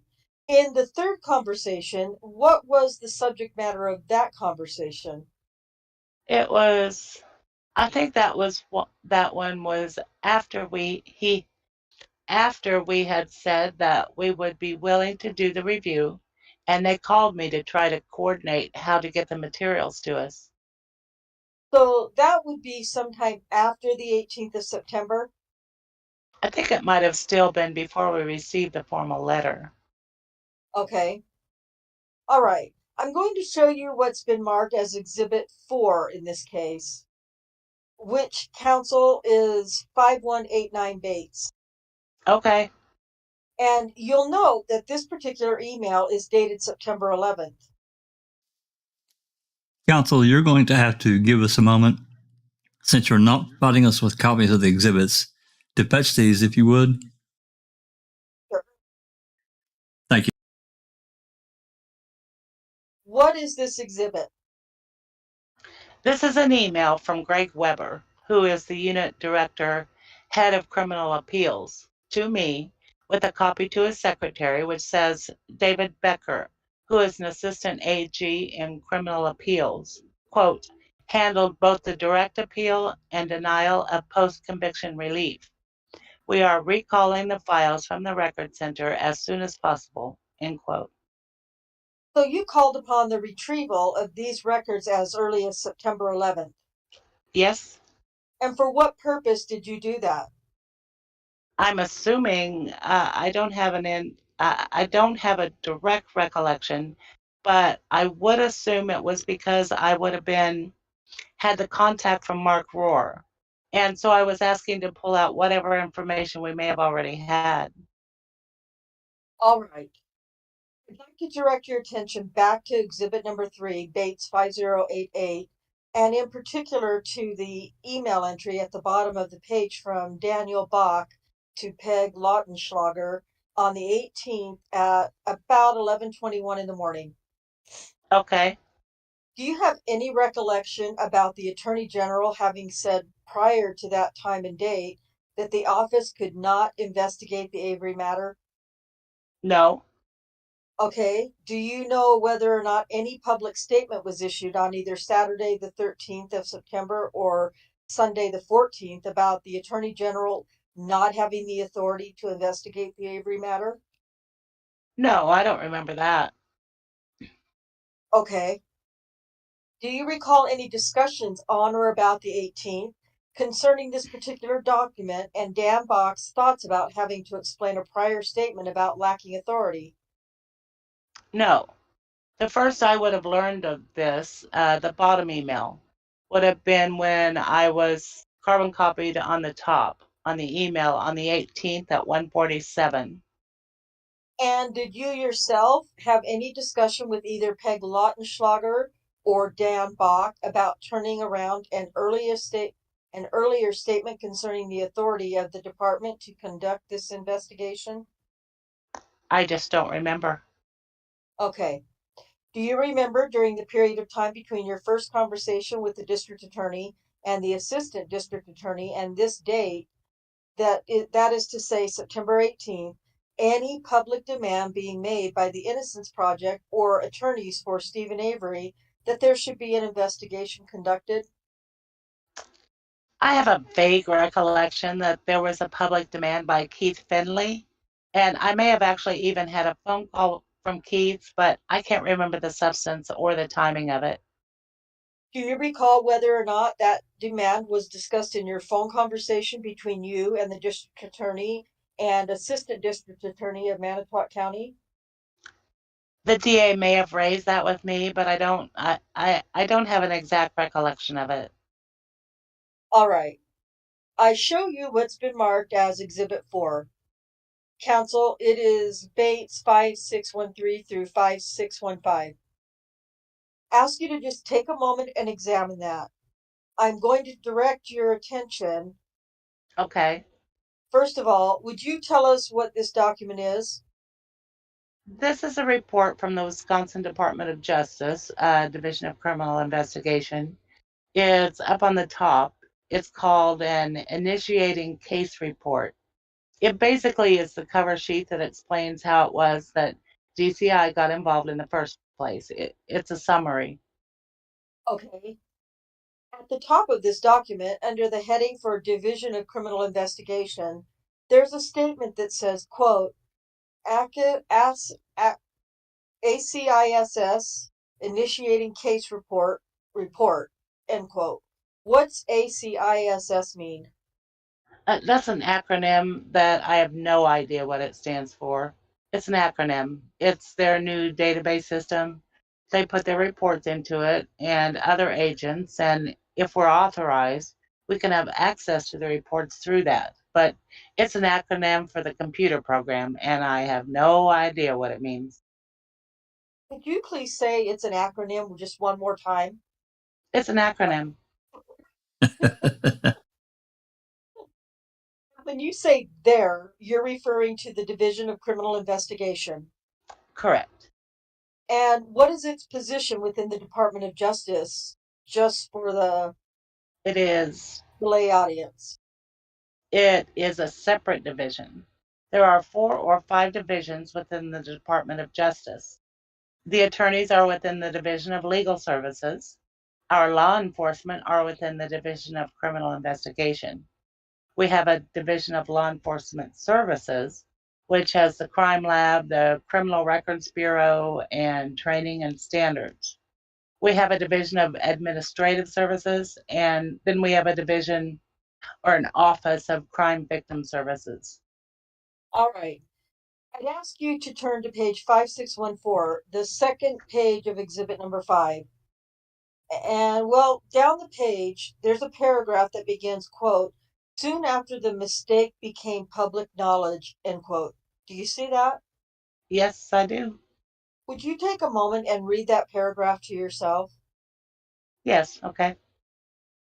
Do you recall discussions with Mark Rohrer and Assistant District Attorney Michael Griesbach about the people who were approaching Rohrer and or Griesbach, telling them that they believed all along that Gregory Allen committed the crime and not Stephen Avery? Yes, he did raise that with me. Okay. Who did he say was telling him that? It would have been current employees in his office that had been in the DA's office at the time of the Avery charge. All right. Did he mention any other individuals? For example, did he mention any personnel in the sheriff's office who had been there at the time in question? No, I don't remember that offhand. There might be, but if he raised it, we followed up on it, but I don't remember offhand that being raised. Do you remember any of the names that he told you of people in his office who were making the statement that Gregory Allen had committed the crime and not Stephen Avery, and they knew it at the time? I don't remember the specifics. I'm going to object to the form of the question. You can go ahead. I don't remember their specific names. One was at that time when Mark Rohrer was talking to me, she was a paralegal, but had been a legal secretary. I believe her name might be in our final report, All right. but I don't remember specific names. Did you make any notes of your conversation with, or your conversations, the 3 conversations that you told us about between yourself and District Attorney Rohrer and Assistant District Attorney Griesbach? No, At any time, did you disclose to the investigators who were conducting the Avery investigation in the Department of Justice the names that have been provided to you by Rohrer or Griesbach as having made statements to Rohrer or Griesbach about what actually happened? I don't believe I provided the actual names. I think I provided the general information. All right. But basically, they would have got the names from the DA. To your knowledge, was any investigatory interview conducted of Rohrer or Griesbach as to what they had been told and by whom? I don't know that. Okay. Would you consider that to be important given what Rohrer and Griesbach told you they were hearing from people in the office? Probably. Let's break right there. Okay. Let's break right here at the top of page 24, and because we're approximately halfway through this document, probably close to it. So basically, Tinker, he's obviously been around the block, many years within the agency, and has held many hats, and now he's being questioned pretty specifically about these conversations that he had with Rohrer and Griesbach from the very beginning. And of course, we have another person, lawyer, whatever, within the department that didn't take any notes whatsoever. I found that astounding that nothing was written down, because this is a big deal. To me, it's a big deal. People within, it's not like they had, strangers that, didn't have any credibility coming up into their office and said, "Hey, this was done by Alan, not Stephen Avery." These were people within the office that had credibility, that worked there, telling them, "You got the wrong guy." Yeah. Why would they? I don't know. I just feel like to me that they would have made some notation of comments that were made. I just don't see how they could get around it. But for him to say no, I mean, I guess that's me. This is me. This is my opinion, and I don't want to call him a liar, but come on. But sometimes you just have to. Well, come on, damn it. We just try to be the reasonable person here. As my friend Big Jeff says, the reasonable man, the reasonable woman. How would they see this in real life? I think about that beyond this whole underlying thing. It's always the underlying thing that Avery was this terrible person that did all these things. Yet we have people here that are allegedly so high on the hog and highfalutin, and they have this really sketchy freaking investigation that gets dumped. It really was dumped in Roar's lap, and he dumps it into the DOJ. And nobody took any freaking notes in the beginning. Are you kidding me? Sorry. Anyway, Really? I'll let other people talk. It seems either totally incompetent or intentionally not done. I mean, I agree. And I'm going to go with intentionally not done. I'm sitting here putting myself in the place of these women in Vogel's office, or I think that's where they were, that knew it wasn't Stephen. And, I think I would probably go to the press before he got convicted and say, hey, they're getting the wrong guy.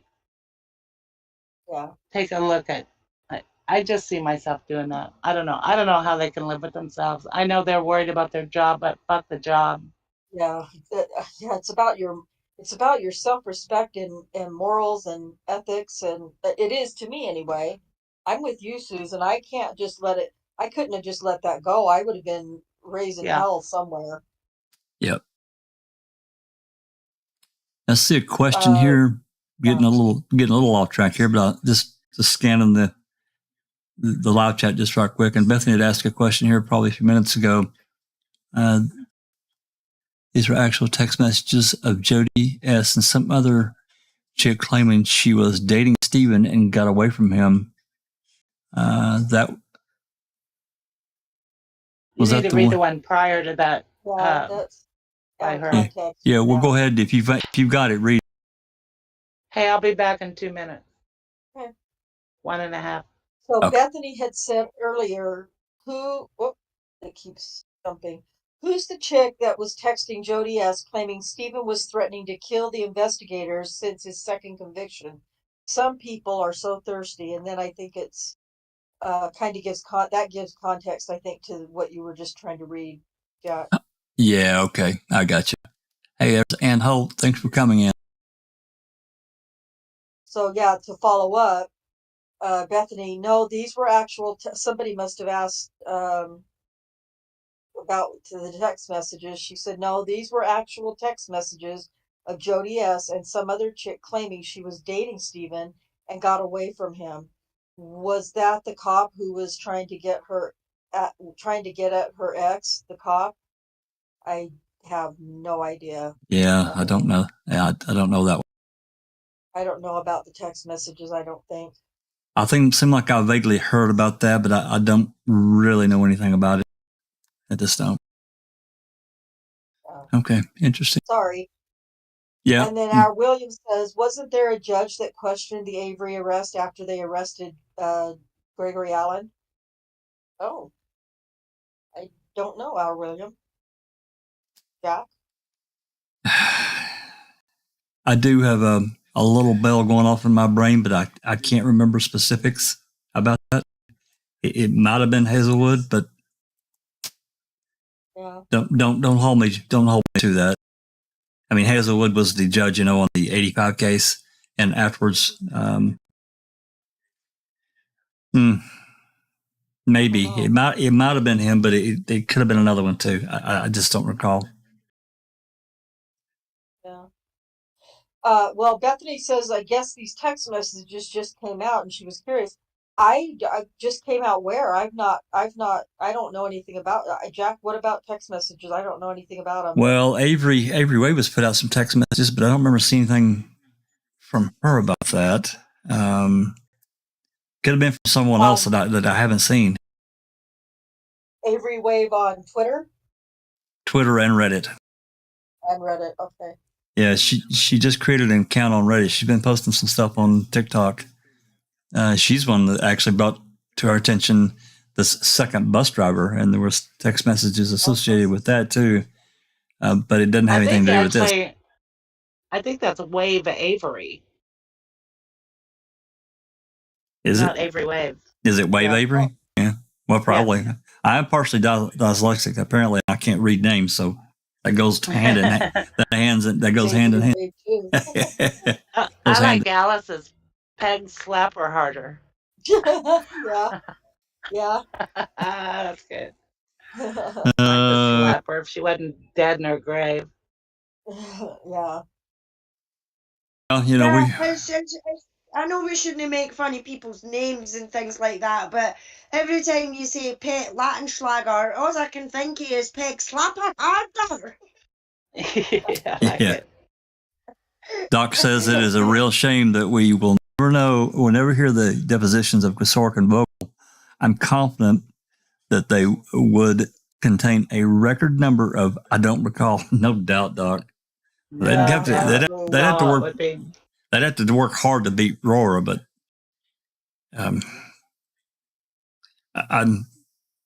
me, this is one of the mistakes that happened in the whole Avery affair. Not holding those depositions on November 10th was in the top 3 of mistakes that were made.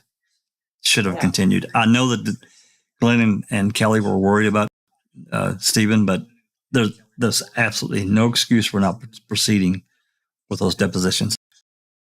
I agree. Hello, I don't recall in the chat.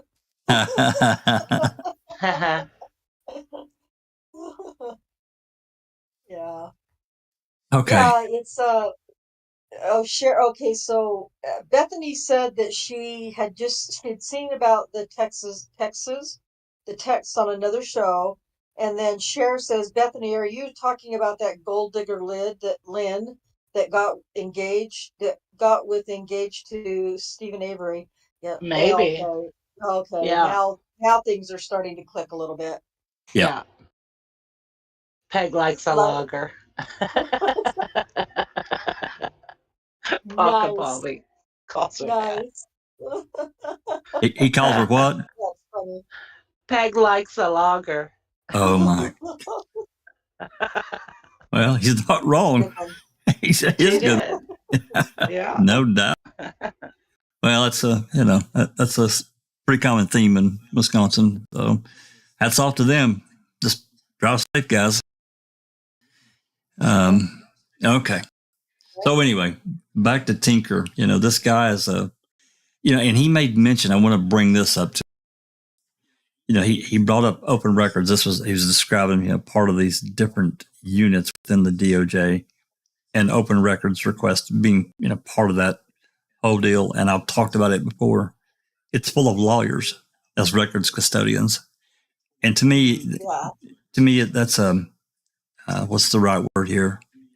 Bullshit. Well, that's a good one. Well, it's a 100% conflict of interest, I think, is that describes it. No, that does describe it. Yeah, because they're going to, you think about, we're requesting information that could potentially damage someone within the state. So their job is automatically becomes to protect the state, and I get that. And the one that we mainly dealt with, at least from my experience, and I think I can probably speak for Rookie and a few others. This one guy, he's not I won't necessarily say he's a bad fellow, but he is a lawyer. He's been there forever in that position as records custodian, and he released almost virtually nothing. Jinx was really lucky to. I mean, they didn't have a case at the time, but we were lucky to get the Bobby Dassey interview that we've been trying to get for forever. But they didn't really have a legal leg to stand on at that point. So I don't know anything that we request now. They'll probably fall back. Well, future litigation. No, you're denied. So we'll see. Anyway, Tinker, Secret litigation that we can't get. absolutely, that may or may not happen. So especially after they slipped out this last call that Yeah. Kathleen used. There's going to be lots of eyeballs on stuff now for sure. Yeah, thank you for bringing that up because there's still some ongoing argument, at least on Reddit. I don't know about Twitter, at least on Reddit, that there is more of that call that's been cut or not. There's not. Yeah. Not true. There's not. So please, anyone Hey, out if it there, was there, it would have been in her PTR Right. for sure. we have to remember and we have to consider the procedural bar, and she's not going to hold that. She can't. She's got Why it. would she? Exactly. Why would she? Yeah. So there's no more. Strengthen her case. Yeah. Absolutely. So there is no more of that call. Anyway, Don't believe the lies. no, but it's really frustrating. Misinformation is I get people messaging me asking about them. Like, no, that's not true. No, that's not true. It's like, please, just asking, certain individuals to just check out what you're saying. Make sure that if you're putting out something that's a pretty bold statement, please make sure it's true. Ask. There's lots of us available that are willing to help. That's kind of part of what we try to do, and we want good information out there, because if we have misinformation out there, then that starts building into innuendo and shit we can't prove, and it goes into a rabbit hole that you're fighting your way out of it. It's terrible. So we try to put out as much good information as we can. And if it's speculation, go ahead. I'm sorry. No. Go ahead. I was just going to say, not only do you want to make sure it's true, but make sure it's provable. I mean, you can't say shit in these days now in cases like this, like, oh, there's more to that recording that just got cut off. Well, okay, but where's your proof of that? Well, I don't have any. Well, then it didn't happen. That's how I feel. But she swears she heard it before, and there's no way. There's no way. That's an outright lie. I think 2 years ago, and we didn't have the recording 2 years ago. It's an attention seeker. It's all it is. Yeah. Yep. It's very frustrating. I mean, can you imagine how many people now are asking for FOIAs and things like that since KZ has done this new appeal? Yeah. Probably several. You know what I mean? Yeah, I guarantee you, Jack, that there's loads of people that are putting in for FOIAs now. I mean, not to say that they weren't doing it before. I mean, we've done a lot ourselves and everything like that with what we've got and what people have shared and everything. But with this new motion that KZ's put out, there is a lot more information and things like that in it. And all. So, I mean, especially about the witnesses and everything like that. So you're guaranteed that there's going to be people that are going to be going to Manitalk and asking for that recording and stuff like that. So I guarantee you them at the sheriff's office will be pulling their hair out. Probably, but that's part of our system, and it has to be dealt with, So I think Jack did just send in a 25 point report or request. Yep. And they've got to FOIA the fuck out of these people because there's so many lies and secrets and shit that we still don't have. So that's right. Run it. We still don't have all the calls between Jody and Stephen. I know we don't. There's at least 5 or 6 calls we do not have. Yeah. And I really, I have suspicions that he talked about the fire and it wasn't on Monday. I agree with you. Maybe day or 2 or 3 before. Yeah. I agree with that too. I think it was probably more towards the 28th or somewhere in that neighborhood and not on the 31st. Yeah. And it's not to say that there maybe not necessarily wasn't a small fire on the 31st, but certainly, and it was just to burn a little bit of brush, just minor shit. On a fucking bonfire, though. No way, not a chance. No. So anyway, getting back to Tinker, Yoga for the Ageless says the hardest part is to refrain from jumping to conclusions prematurely. Yeah, I agree with that, but sometimes there is not enough information out there that you can get, that you sometimes have to jump to the conclusions that you can jump, or speculations or whatever, because that's all you've got to go on. I mean, like the case that I'm working on, we can't get this kind of thing. We can't get court transcripts. We can't get police interviews or anything like that, because it's a lot to do with the Data Protection Act and everything like that. But in my opinion, it's also, what are they trying to cover up if they're not letting us get this information? The only information that we can get is Luke's court appeal court documents. Like, we can't get the actual court trial transcripts. So sometimes you can only speculate or jump to conclusions, and I know we don't like doing that, but when it comes to some things, that's the only way that you can do it, but that's why we say this is our opinion, this is just speculation. That's right. Yeah, and that's true. And I always try to like to base anything that I speculate about at least on a grain of something that's led me to that conclusion being reasonable, and trying to look at maybe what these people saw at the time frame. Now, of course, we can't get completely in their head, but based on other things, I think a lot of times we can come to this some decent speculatory conclusions. Sometimes we're wrong. Sometimes we get into these situations like this we're in right now about this. When the Sawinski thing came out, we were all saying, hey, we need more. We need some records. And we went for months, and boom, finally, Casey was able to get this phone call. And man, it changes so much. What we may have necessarily not believed about Sawinski. So anyway, I don't want to get off too far into that. Getting back to Tinker. So basically, he directs, and getting into more of this. Kelly's questioning him. Did you take notes? He says he didn't. I found that suspicious, but that's me. So that's kind of where we're at. So if you guys are ready, let's continue on. We've probably got, I'm guessing, another 20 pages or 25. So we'll probably break one more time before we end the document. So Susan and Rhonda, if you guys are ready, you can pick up whenever you want. Yep.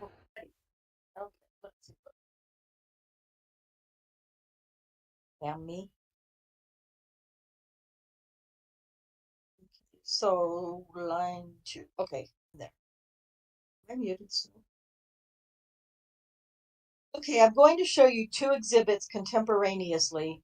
Exhibit 6 and 7, which counsel are the 2 formatted versions of the investigatory report.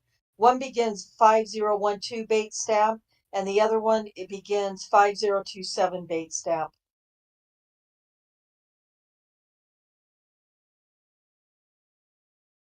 Mr. Bascom. Who is Bascom? Cherie. I think it's Jack, but I can do it. Okay. 6 is 12 and 7 is 27. Yes. Okay, thanks. I apologize. I had a pizza delivery and problem. I was called away. I'll pick it up. I'll pick it up from now on. I apologize. You guys go ahead. I hope it has pineapple on it. It does not. No, Doc can't have any pineapple pizza anymore, remember? We can't torture him. Right. Okay. Line 12. Mr. Tinker, I would ask you, are these the same final product of the investigation that was conducted by the Department of Justice and the assistance that was provided to the District Attorney of Manitowoc County, albeit formatted differently? Exhibit 7, which is the formal memo, is the final memo. I've never seen the website before this morning. And when you say the website, are you referring to Exhibit 6? That's correct. All right. And I didn't see an Exhibit 6 before this morning. what do you mean by the website? Well, it appears to have been copied off of our Department of Justice website under the news release section. Okay. So is this the final report? Exhibit 7 is. All right. And as part of your duties, did you completely review this report before it was issued? Yes. Did you sign off on it? I believe I would have. Do you remember when Rohrer and Griesbach brought the box of materials to the Department of Justice, whether you met with them? I'm not sure. I don't recall whether I was in on that meeting or not. Do you know anyone else who was? Well, our standard procedure would have been to have the DCI agents there. When they came, we would have already assigned it to Jennifer Nashold and Monica. So I assume Jennifer or Monica would have met with them, but I just can't. I just can't right now remember who it was that met with them. Do you have any memory? Well, you probably don't, but let me just make sure. Do you have any memory of any discussion of the identity of the people in the district attorney's office who had been making statements to Mr. Rohrer and Griesbach about what actually happened at the time of the Avery prosecution? Objection to the form of the question? They did convey it to our investigators in some form. I'm not. I just can't remember if it was through me or Jennifer or just directly to the investigators because their names show up in the final report. Okay. Can we just go off the record for a second? No. Off the Off the record. We're back on the Back on. Oh, God. Mr. Tinker, after the directive that was issued on the 18th by the Attorney General, would you describe in general terms how the investigation and its supervision was set up? The Monica Burkert-Briss and Jennifer Nashold were assigned because they were part of the Public Integrity Unit. I also assigned Tom Fallon, who is an experienced prosecutor, to work on the review. The Attorney General also had a couple of DCI special agents assigned to do any follow-up investigation that would be done. And so the game plan was to have the attorneys that were assigned review the file that we had received from the DA and to review the criminal appeals file from Mr. Avery's post-conviction work. But we had also at that time set up a wall between our assistants that were looking at it and David Becker, who had been handling the criminal appeals, just in case there might be a potential conflict there. Because historically, we had been arguing that there was no problem with any of these, with the conviction. So we erected a Chinese wall. Our assistants could look at the pleadings that had been filed. Our file would also have transcripts from the trial court. So that was the important part for us. So they were to review the DA's files, they were to review our criminal appeals file, and then decide what, if any, additional investigation should be done. So they would have then helped to direct the follow-up investigation. And then the follow-up investigation would take place by the DCI agent. And there would be contact with the victim, Penny Bjornson, and then come to conclusions. And then there would be internal discussions of what they believed. And then once some agreement was reached on that, then the report would be compiled. Ordinarily, the chain of reporting authority for the DCI special agents goes up the line within the Division of Criminal Investigation. Is that correct? That is correct. And in this circumstance, I will just say, and you tell me if I'm right, the record appears to show that the two special agents, Deborah Strauss and Amy Lehman, were in regular contact with the 3 attorneys who were assigned by you to this investigation. That's correct. And was that an exception to the rule, or is that an ordinary working process between attorneys who are assigned to a particular matter and investigators who are working on it? It's that's the usual practice once agents are assigned. We follow the chain of command to get the agents assigned. The supervisors decide what agents are going to work on it. But once the agents are assigned, it's pretty much direct contact between the agents and the attorneys assigned. And the agent supervisor and me as the attorney supervisor don't get too involved at that point. You this question, and you tell me if it's correct then. I understand that there were 2 DCI investigators on the investigation, Deb Strauss and Amy Lehman, working with 3 attorneys, Tom Fallon, Jennifer Nashhold, and Monica Burkert-Brist, all 5 of whom were being supervised by you. Yes. And that you then reported to Mike Bauer, who reported to Dan Bach, who reported to Peg Lotz. Good Lord. We have enough people in this? That's correct. The agents also technically would be reporting up their chain, but it did go the way you described it. All right. And they're reporting up their chain is just to keep their bosses informed about what they're doing. That's correct. And all of oh, so sorry. And all of any of their reports have to be approved by their supervisor before they become official reports. All right. And to your knowledge, did that occur in this investigation? Yes. There was also a reporting relationship, was there not, between the legislative liaison for the Department of Justice and the front office about what was going on in the legislature with the Avery Task Force at the same time that this investigation was being conducted? Yes. And in addition to that, there was one further office, the Public Relations Office or the Press Office of the Department of Justice, that was handling press relations contemporaneously with the investigation and with the proceedings in the legislature. Yes. Who was the person in the press person? Yes. I can't remember. It would have either been, I don't know what the timing was. Let's see.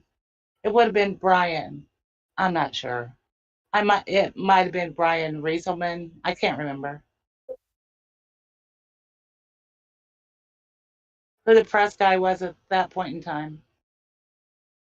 After the initial review that you've told us about of the district attorney's file and the criminal appeals file was conducted by the attorneys, who made the decision about which witnesses were going to be interviewed? That would have been done at the attorney level by attorneys Nashhold, Burkert-Brist, and Fallon. And they would then have communications with the DCI investigators and tell them you should talk to A or B or C? Yes. And in turn, was there feedback that would come back to the attorneys from the DCI investigators saying, quote, well, we talked to so-and-so and talked about yet another person, end quote. And then the lawyers would say, quote, well, go interview that other person, end quote, or not? I don't have personal knowledge of that, but I assume that's what happened. That happened. I'm going to pause right here. I'm going to pause right here. Line 17, just so there's some clear understanding, because Good God. It's really complicated. But one of the key things for me is that while these 2 investigators, Lehman and Strauss, they were working for Fallon, Burkert-Brist, and the other one, whatever. But at the same time, when Deb Strauss and Amy Lehman turned their reports in, they had to go to the DCI, to their bosses, to be approved. Don't you see a conflict there? I do. That's right. Yep. So if they get a report and they don't really like it and don't want it really, because they know this is going up the chain, right? Uh-huh. And I don't like it. It to me, it opens up a whole area of bias. And yeah, anyway, I just wanted to get that there because that part of it, I don't think people really understand and get that this could have been before it ever gets to Monica Burkhart Briston, Jennifer Nashhold, and Tom Allen, that things could have been something that they could have sent reports in and said, and their bosses come back from the DCI side and said, hey, you need to change this. We don't like how this is, because they knew it was going up the chain for whatever I'd reason. like to see all the reports, as they went through the chain. Absolutely. Absolutely. Yeah. And these are part of the exhibits that we don't have. And I've been so tempted many times to just, send a records request to Kathleen Zeller to see if we can get copies of all the exhibits, but I keep chickening out, not doing it. Maybe I should just do it. Are you kidding me? Well, it's my birthday, I mean, the worst you can say is no, denied. Exactly. Right. Yeah, I'm just gonna do it. That's it. I'm gonna do it. All right. Anyway. That's it. Awesome. Done. There you go. All right. Line 17. Line 17. Line 17, B17. Okay. During this process, which took place between September 18th and December 17th of 2003, were there periodic meetings of the entire team to discuss the progress of the investigation? The usual practice would be for that to have occurred. I don't remember specifically meetings, but ordinarily that's what happens. Okay. All right. Were there external interventions, people who were witnesses or advocates calling in and speaking to either somebody in the supervisory chain or the investigators and providing them information to your knowledge? Yes. Do you remember any one or more of those interventions? There was, at one point in time, we were interested in getting the defense file. So some of this exterior intervention either were initiated by us or by others. So I had, for example, I contacted Judge Bolgert to explain that he might be contacted by DCI for an interview. And if he had any of his file left, we would want that. At some point in time, I contacted Keith Finley because we'd learned that parts of the trial defense file were with the Innocence Project and said we would need that. Although I think most of that follow-up was done by Tom Fallon. I was contacted by Janine Geske, who had been an advocate for the victim, for Penny, and she, every now and then, would ask me whether we had followed up a particular type of lead, and then I would take that and pass that on to the team. I was contacted by Penny herself, more asking questions about the process than the facts. I was contacted by Mr. Vogel just to ask what, I think my name had appeared in the newspaper article or something, and he just was asking about the process, not about the facts. Oh, I bet he was. I was just gonna say, how many times were you contacted by Vogel? I think I only had one conversation with him. In what stage, if you recall, was the investigatory process at the time that Vogel contacted you? It was after we had agreed to take it, but before he had been contacted. And was the contact by telephone? Yes. Do you remember whether he asked you anything about Gregory Allen? No, we didn't get into the facts at all. Okay. Tell me everything you remember of that conversation, if you would. He called me, identified himself. He said that he had been the DA at the time and had been reading in the newspaper that we might be doing an investigation. And I'd been told shortly before that we'd probably be contacting him. So I said, it's my understanding you'll be contacted by a DCI agent in the future. And he said, fine. And because I knew they were going to contact him and I didn't want to become a witness, we just left it at that. Do you know whether Mr. Vogel made any other interventions into the process with anybody in the Department of Justice? I'm not aware of any. Do you know whether he spoke, for example, with either Mike Bauer or Dan Bach or Peg Lautenschlager? No, I'm not aware of that. I don't know. Okay. Any other external interventions that you're aware of than those that you've told us? No, putting aside the Avery Commission. But in terms of the Avery investigation, I think that's all that I can recall right now. Did you have contact with Representative Mark Gundrum respecting the Avery matter? Yeah, he contacted me about the commission, yes. At what point in time, if you can recall, relative to the process that you have described to us? It was while we were still investigating and they were still forming the commission. All right. And what was the content of the conversation between you and Representative Gundrum? It was mainly he was soliciting. He was soliciting membership for his committee. He wanted someone from the Department of Justice to be on the commission or the committee. Ultimately, you resolved not to do that. Is that right? Correct. Yeah, I believe that's where it ended up at. Okay. I'm going to show you what's been marked as exhibit number 8. Council, it is page 5090 of the Bates materials. I ask you to take a moment and look at that. Okay. What is this?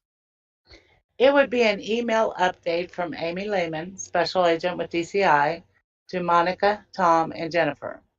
And then the carbon copies are to me, to Robbie Lowry, who are the special agent supervisor, and to Deb Strauss, who is the other agent. And it's basically an update on what they had done that week. This is dated Thursday, September 25th. So this would be nearing the end of that first week of the investigation. Is that right? Correct. Okay.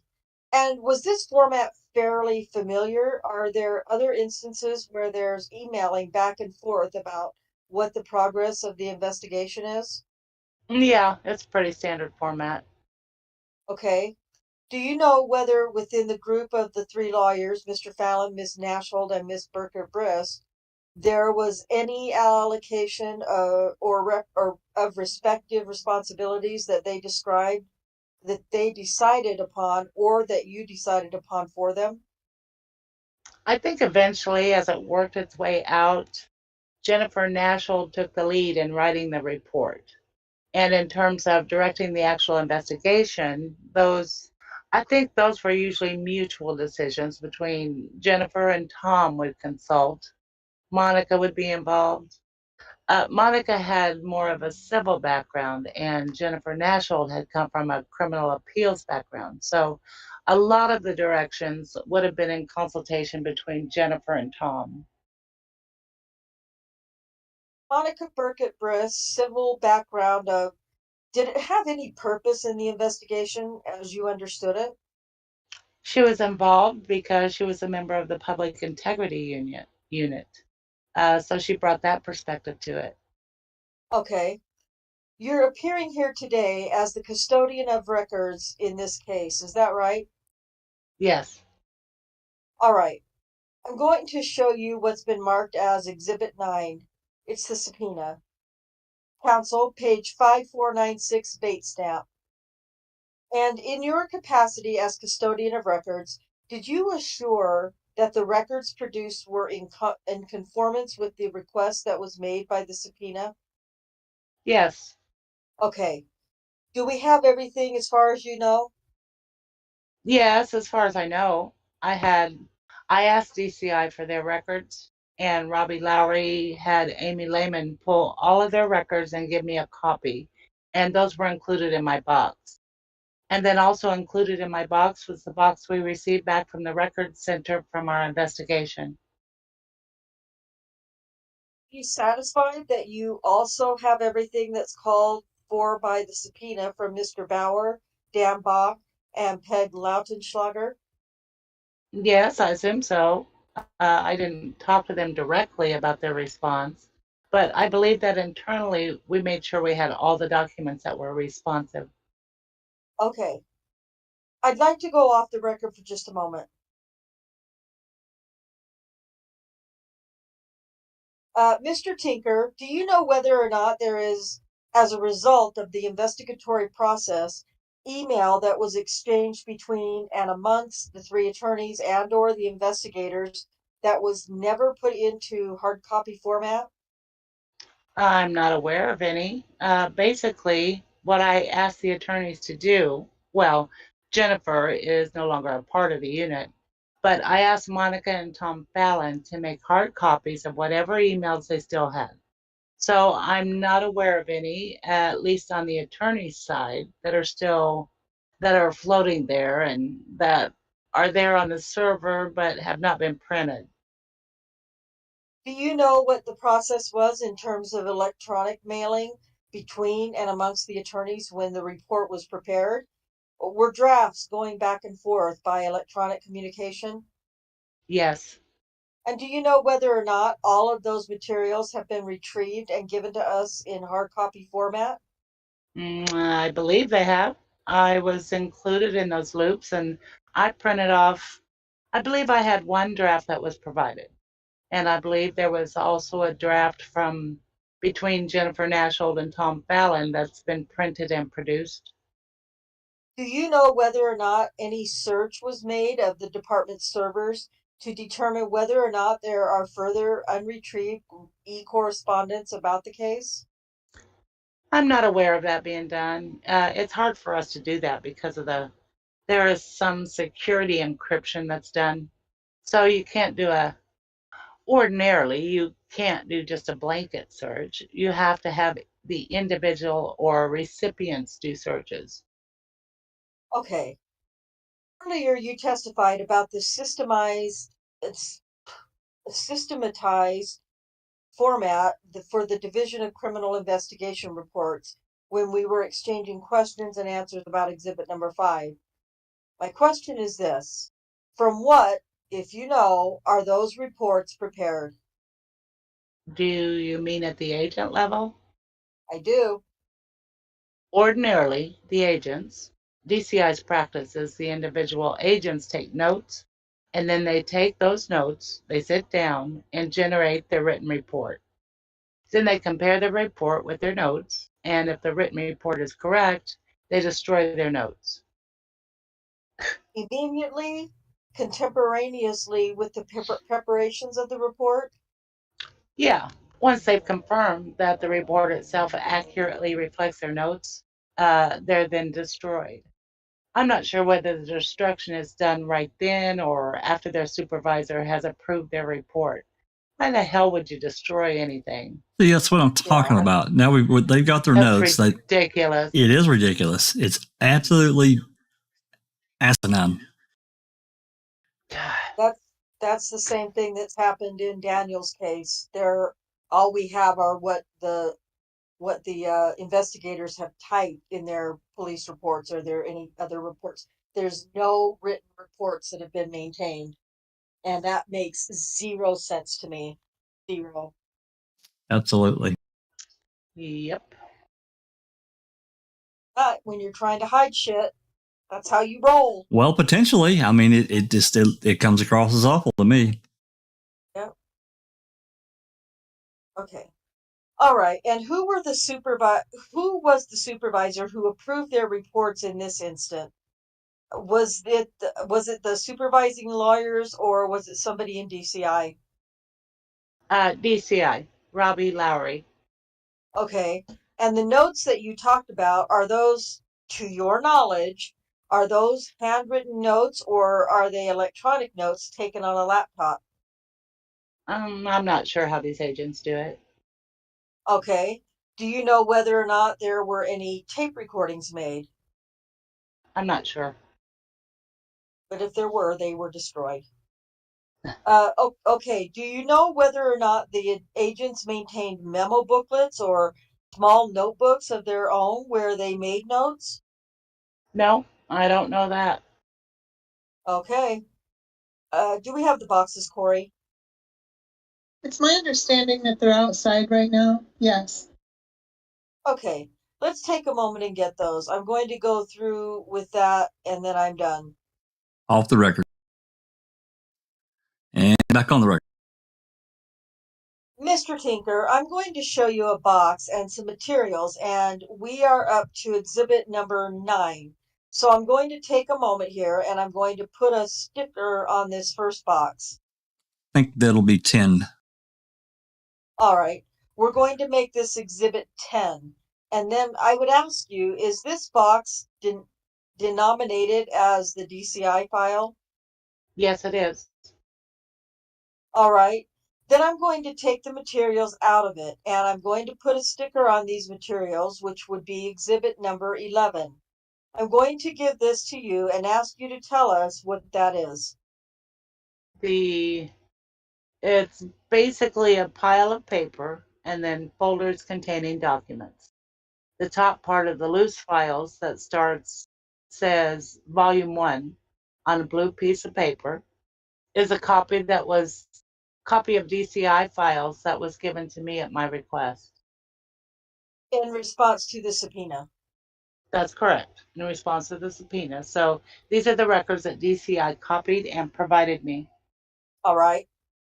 And then there are a series of folders that also that have been bait stamped, the original paper documents that have not been bait stamped for the litigation, but that has bait stamps that are independent of our litigation. And then there are DCI reports in various folders that would have been produced by DCI. In fact, it appears volume 2 is in there. So all of these are records that DCI produced for us. All right. I guess what I'd propose is a stipulation. Were you finished? Yes. A stipulation involving all of the counsel in this case, the civil case, and Mr. Finkelmeyer on behalf of the Department of Justice, that we're going to call Exhibit 11 materials the DCI file. That's fine. That okay, counsel? It's acceptable. Sure. Okay. Now I'm going to mark this second group of documents as Exhibit 12, and I'll hand these to you and ask you if you would identify that group of materials for us, please. Just for the record, did Exhibit 12 come out of Exhibit 10? It did not. Did not. Okay. Exhibit 12 is a series of folders, and it appears as though most of these have been bait stamped. The first folder is identified as Monica Burkert Briss file, and those documents are bait stamped. The second folder is identified as Tinker's file, and in looking through this is I had gone through and searched my email directories for all of my Avery investigations files, and that's what's here. In addition, the version of the final report that I have in my file. The version. The next folder is denominated Fallon's file, and it appears to be the emails that he produced or had still saved, and various DCI reports that he had kept in his own personal Avery file. The next is... Oh, can we go off the record?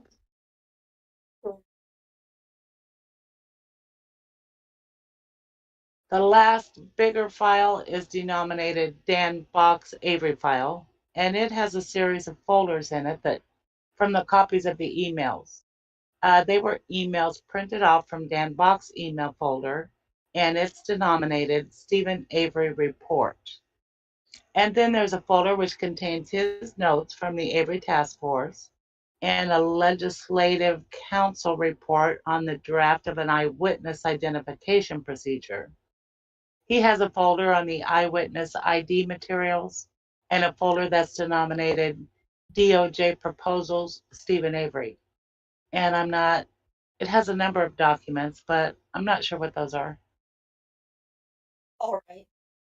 Mr. Finkelmeyer, is there a particular characterization that you use for those materials? I call them the individual Avery files.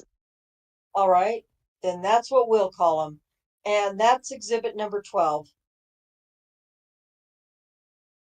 Go off the record? Sure. Off and back on. Mr. Tinker, I've marked this next box with exhibit 13, and I'm going to ask you, in your capacity as records custodian, what is it? This is a box that contains our Department of Legal Services file on our Avery investigation. It has a green stamp on it, which is the records center box number, identifying number. Its contents are when we were closed with our investigation was done, all of the various documents were put into one box. And that's what this box is. Did you, in your capacity as the custodian, go through these documents when the box came back to you from the records center? Yes, I did. Would you agree with me that there's a considerable duplication of several of the subfiles within the box? There are. All right. You made some comments earlier in your testimony about obtaining documents from the Innocence Project and from the Public Defender's Office. Do you recall that? Yes. Is it your belief that those documents are in that box? I believe they are.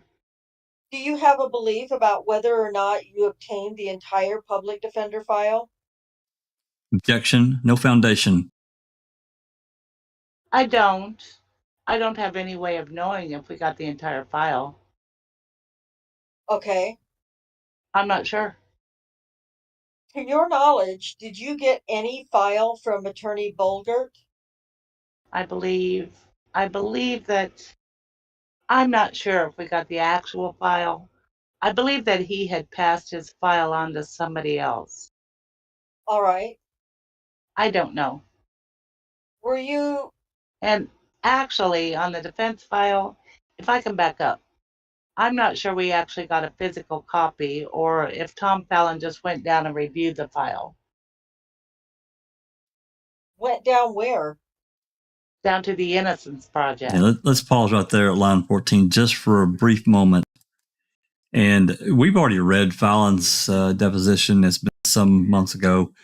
And in this course of this series, I may just go ahead and have us re-review it because Fallon does talk about this at length in his deposition, just so we're current with, everyone and, new people that have come along.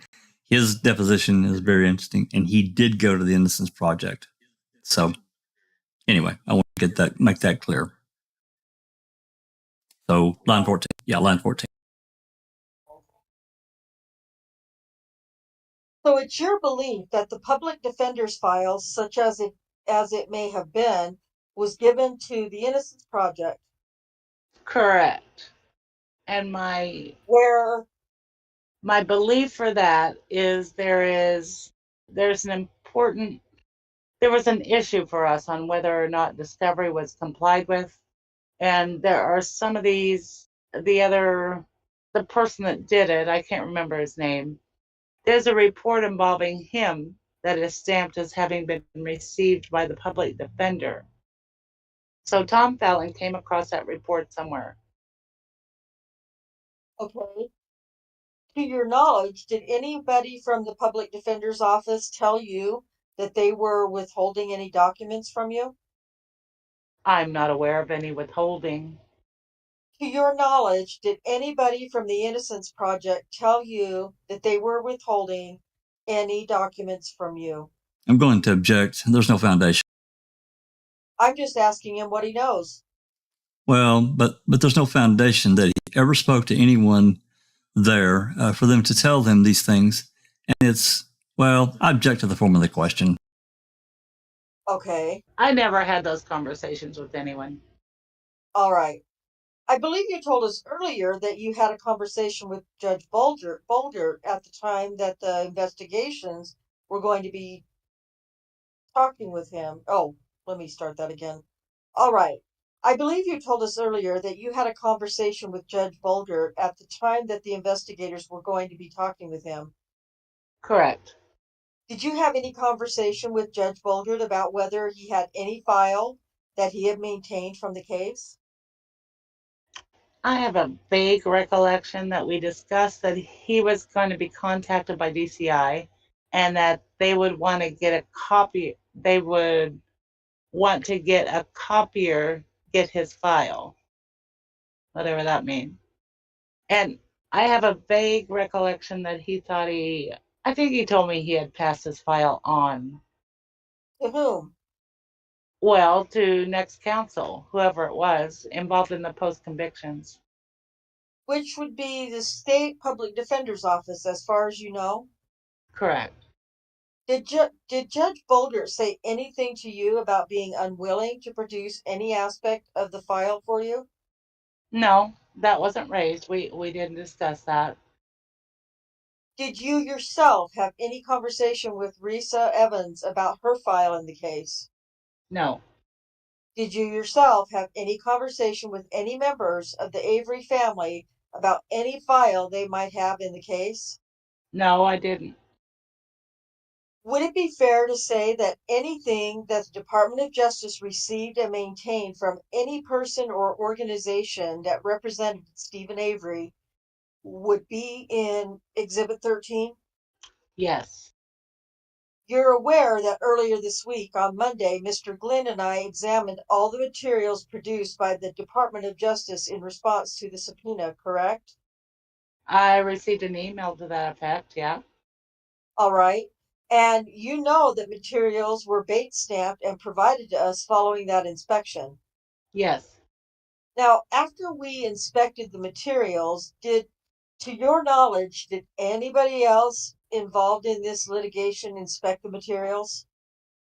I got emails saying someone had, but I don't remember who it was. Okay. Do you know whether or not any copies were made from the materials or whoever else inspected them? I don't know. Okay. That's it. Thank you. I have a question. Mr. Cavelli. Okay, line 25 or line 23. Exhibit 13, you indicated contains, to the best of your knowledge, all the documents physically received by your agency, correct?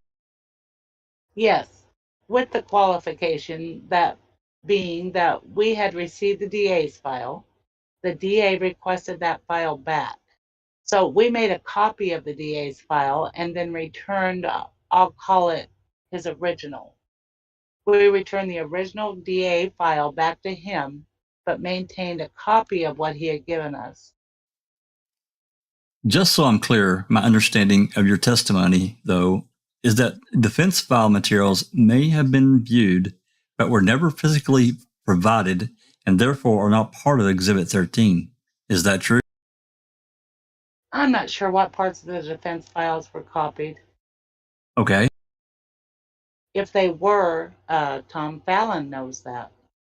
Uh-huh. I'm sure he does. All right. But if I understood, Tom Fallon may have, you don't have personal knowledge. Right. But may have seen files from the public defender's office that were never physically copied and therefore are not part of Exhibit 13. That could be true. I guess I'll save the rest of my questions for you tomorrow. Mr. Tinker, anything from the defense file that was copied, as far as you know, is in Exhibit 13. Yes. That's all I have.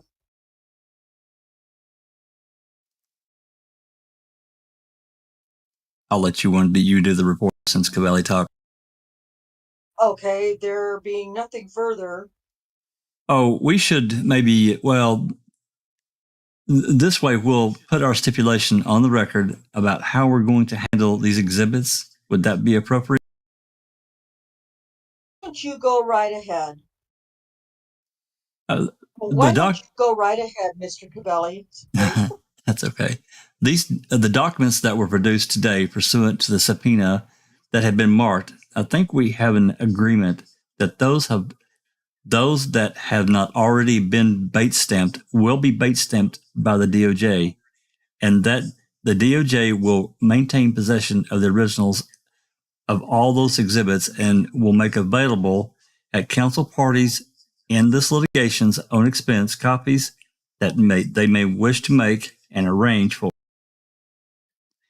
and that the Bates policy, the baited documents will stay in each of their respective exhibits. Is that agreeable? That is agreeable, and just for clarification, that includes exhibits 10, 11, 12, and 13. That's my understanding. So stipulated. Okay, there being nothing further, I guess this deposition is concluded at... Actually, Jeff, this deposition is adjourned for the continuation of Mr. Tinker's deposition tomorrow. Okay, very good. The deposition is adjourned at 10:25 a.m. off the record. I got to tell you, I don't think they call him back. I don't think Tinker has a part 2, but I could be wrong. If he does, then that will be up. Next time we do, more of these depositions. I can't say for sure that find it either. The part 2 of this. Yeah, I don't think there is. I don't think Tinker got called back. Right, can I ask a question? Please. Now it says in there, the DOJ. Does every county in America have a separate DOJ for the DOJ in Washington? Well, That's it's each state has their own Department of Justice that they call, but each state has their own state agency, and then there's the federal DOJ, that's a separate thing. That's federal level. It's confusing, isn't it? That is so fucking weird. Yeah. That is so weird because I've seen the reports and things like that before, and it's a DOJ and everything like that. And then, but I was always thinking that the DOJ is the Department of Defense or the Department of Justice, but it was one whole department. I didn't realise that each of your states or your counties have separate DOJ. It's not county. No, you have to think of each state having their own Department of Justice, and then the federal has their own. And it's not that they're not connected; they're kind of joined at the hip, so to speak. But they are their own entity, just like Calumet County has their own department. Manitowoc County it's a separate entity, but it's at the state level, so it's like a step up. It oversees the entire state instead of just one county. Correct. That's just fucking nuts. Oh yeah. Yeah, we have our own police departments. Now I can understand that, having your own police department, right? Because before we all got amalgamated together, you had Lothian and Borders Police, which dealt with the Edinburgh area and the outskirts and things like that. Then you have, like in Glasgow, you have Strathclyde Police, so, and you've got your own wee sort of police station. Like we've got a police station in Pennycook, we've got a police station in Dalkeith, so they've got their own like wee police stations. But when it comes to courts and things like that, it's the one thing. It's no like over there where multiple agencies has got their own court, sheriff, and police district than what Glasgow has got. You know what I mean? Our court system is all in the same thing, apart from we've got different rules of the court system and everything like that in Scotland than we have in England or Ireland or Wales. but they all come under the one body of the Crown. Yeah, I'll try to explain this. I know that it's going to be hard, but I'll try to explain this as to pretty much how it works in each state. So a county has their own county law enforcement, like MTSO is Manitowoc County Sheriff's Office, and they would cover the county area.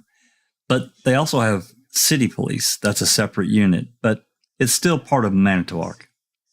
And that would be what you would call local police, local, because they cover that county. And then the next step from outside city limits. Correct. Is and the then, sheriff. Yeah. Correct. And then the city police would cover anything inside the city limits. And then once you step outside the city and the county, then you have the state police. And the state police, like the state troopers, they patrol the highways and the roads, and they assist in traffic accidents and other things. It's not that they don't have an investigative body. They do, but it's at a different thing, and they handle different type of cases.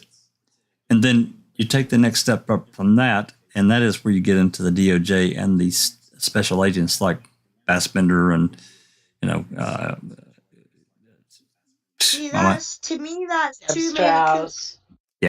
You know what I mean? That's too many cooks in the kitchen for my liking. I mean, don't get me wrong. I mean, we've got our motorway police, but it's police from Police Scotland. It is a section of Police Scotland that does the highway patrol, like you say, because we've got our motorways and things like that. So you get them sitting up on the verges with their speed cameras and everything like that. But it is still Police Scotland. It's, Pennycook's got his own police station, Lonehead, like different areas, depending. But Pennycook police station would cover maybe Pennycook, Bilston, Roslin sort of thing. And then the further out you get away, you've got Dalkeith police station that deals with the area of Dalkeith. And then you've got Lothian police, which deal with just in Edinburgh sort of area. But they're all under they're all Police Scotland. Right. They all have to answer to the one sort of chief constable or director or whatever. That's where they run into a lot. They run into a lot of trouble here because I don't think it's quite as bad as it used to be, probably in many situations. But you get into these. It used to be really bad. You get into these pissing contests about different cases, who's handling it, agencies. Like let's just say you have a serial offender, criminal, whatever. He's killing people. Let's just put it that way. And he's crossing into different counties and different cities. So then you have multiple agencies involved, and they don't communicate. And it used to be really bad. And I'm sure in some instances now it's still bad about not sharing of information. But it used to cause massive problems. People not getting caught because these cops just didn't talk to each other. They just didn't. So I don't think it's as bad. But that's what I mean, Jack, about too many cooks in the kitchen. You know what I mean? I mean, if they're and they have separate kitchens. Yeah. Yeah, I mean that's just if a murder happens in Glasgow but the person stays in Edinburgh, then the police station through there who arrested the person then gets in touch with the Edinburgh police, you know what I mean, and say, right, we've got Mr. Such and Such or Mrs. Such and Such, we've just arrested them for such and such, give me what records you've got. But it's all, it's all under the one thing. I mean, the gripe I've got with Luke's case is he should have been tried in Glasgow because the murder happened in Edinburgh. You know what I mean? So that the jury was dissented and things like that. And that's how it works, but it didn't work that way for Luke, which it should have. But the way it normally works, if a murder happens in Edinburgh or Glasgow or Aberdeen or whatever, then they don't normally go to court in the place where it happens, you know, like somebody from Edinburgh can get sent to Aberdeen to court, or they can get sent through to Glasgow for court. I just feel like having all these, the Manitowoc Sheriff's Department, the Manitowoc Police Department, the Manitowoc DOJ, the Manitowoc No, there's no there's no Manitowoc DOJ. The DOJ is state level, and they cover every county. So it's not just for a DOJ for each county. They're state level. So every county the DOJ is all lawyers. It has to do with lawyers in the courts, the Department of Justice. Yeah. So, and then the DCI is criminal investigators. Correct. That help out the law enforcement in counties. And the DCI is part of the DOJ, just like the crime lab. And they have different agencies under the DOJ umbrella that cover state level. If you don't think it's about the money, it is. And then there's a federal DOJ, Department of Justice, and they work for the federal, correct, for the entire country. Correct, and that's for generally for crimes that cross state lines, kind of like the FBI. Yeah, there's not a federal DCI. That would be the FBI. Correct. That is the federal investigators. Correct. That's just madness. And yes, Justine J, we don't in the UK, all our computer systems are all linked, you know. So Edinburgh computer system is linked with Glasgow computer system. Glasgow is linked, you know, and they're all linked. So if you put somebody in one area in that computer, then the people in Glasgow, the cops in Glasgow, can get to see that information as well. So it just boggles my mind. Your justice system is fucked. Well, I mean, I think our law enforcement has a pretty good link up now. Yeah, don't they, Jack? The computer across the country. Yeah, they can link up. There's dedicated systems now where they can communicate with everyone. I'm not saying, and it's not for every case, but you know, if they needed to get something out into a state or national level, they can do that immediately. Look at somebody's criminal record, for example. Yes, would go across all the states. Correct. Yeah. So there is, from that aspect, that it is better, but you know, you have agencies that, I mean, they're just, it's maddening. I mean, it really is. But I get why there's confusion, because there are multiple agencies involved, and a lot of times that's for a lot of the cases that we look at. There are multiple agencies that have got their fingers in the pie, and it makes it difficult. And that's why we had requests for so many of these different agencies to try to get, you know, what we're trying to do. You know, from my end of it, you know, these open records requests, it's not that I think that I'm going to get a gotcha moment. It is for a better and fuller picture of what not only were these agents doing, but what were these witnesses saying and what got recorded. You know, it's all about that. It's for a fuller picture.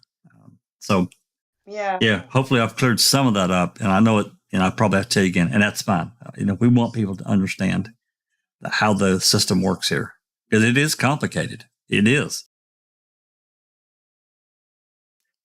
So anyway, I don't know. I'm hoping that this week, I don't know this. I'm hoping that this week there's going to be some movement in the Colburn case. I suspect there might be. That's just a couple things that I've seen here and there, and don't know that, but I'm hoping that there's going to be some things that's going to happen here. And if that does happen, then we'll certainly get it presented. I can't imagine it's going to be too long before there's probably going to be another hearing because of this third-party stuff, the depositions. I know some depositions were supposed to be done by now, so hopefully we'll hear more about that. And then, of course, anything that could potentially happen after this PCR got filed, and what Judge Suckowitz may ask the state for a response. I can't imagine she won't do that, right? So, all right. Any questions, comments, guys?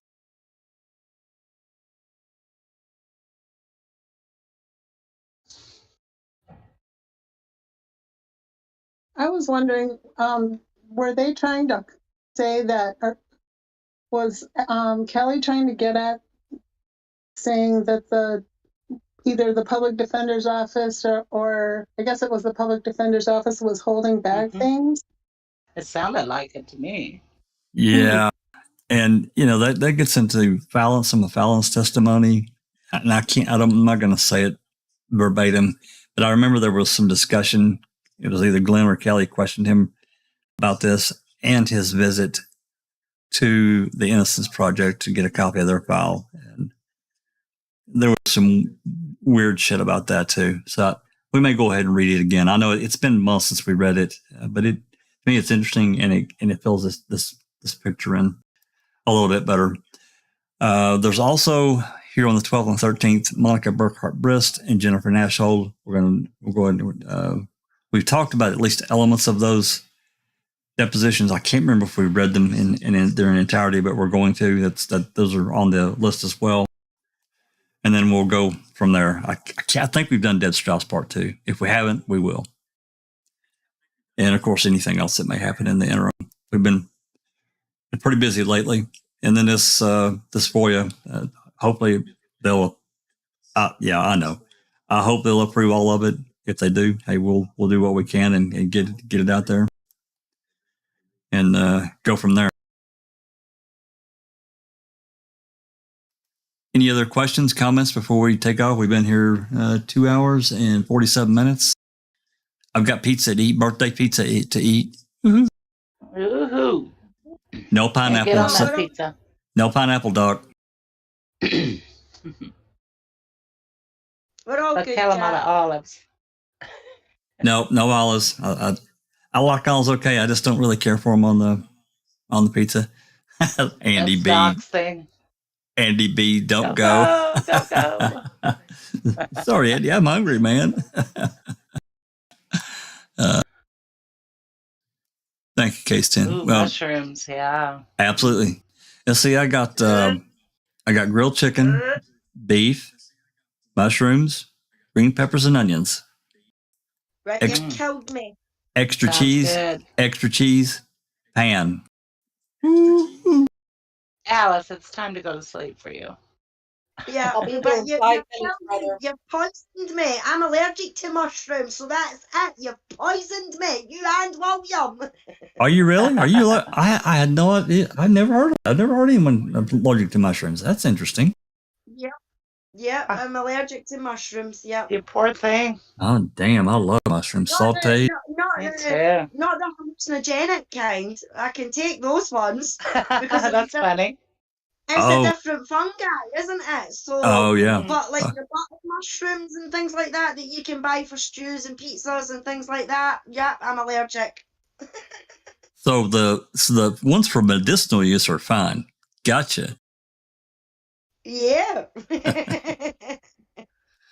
All righty, guys. I'm going to wrap it up. I want to thank everyone for coming and being part of the depositions and going back in time with us a little bit. We'll do it again. I don't know exactly when, but probably soon. If nothing happens in the case, we'll continue to try to keep something going within the case. So many aspects of it. Thanks for all the birthday wishes. And again, I got several messages. Barbara even sent me a message, and I really appreciate her taking the time to do that and wishing me a happy birthday. But, heartfelt thanks to Kat and that wonderful message she sent me. Just love it. Love you, Kat. So wonderful. Made my day, I got to tell you. So let me get over here to this. Guys, if you like what we do, share, subscribe, turn the bell on, all that kind of good stuff. And with that, this has been a Foul Play production.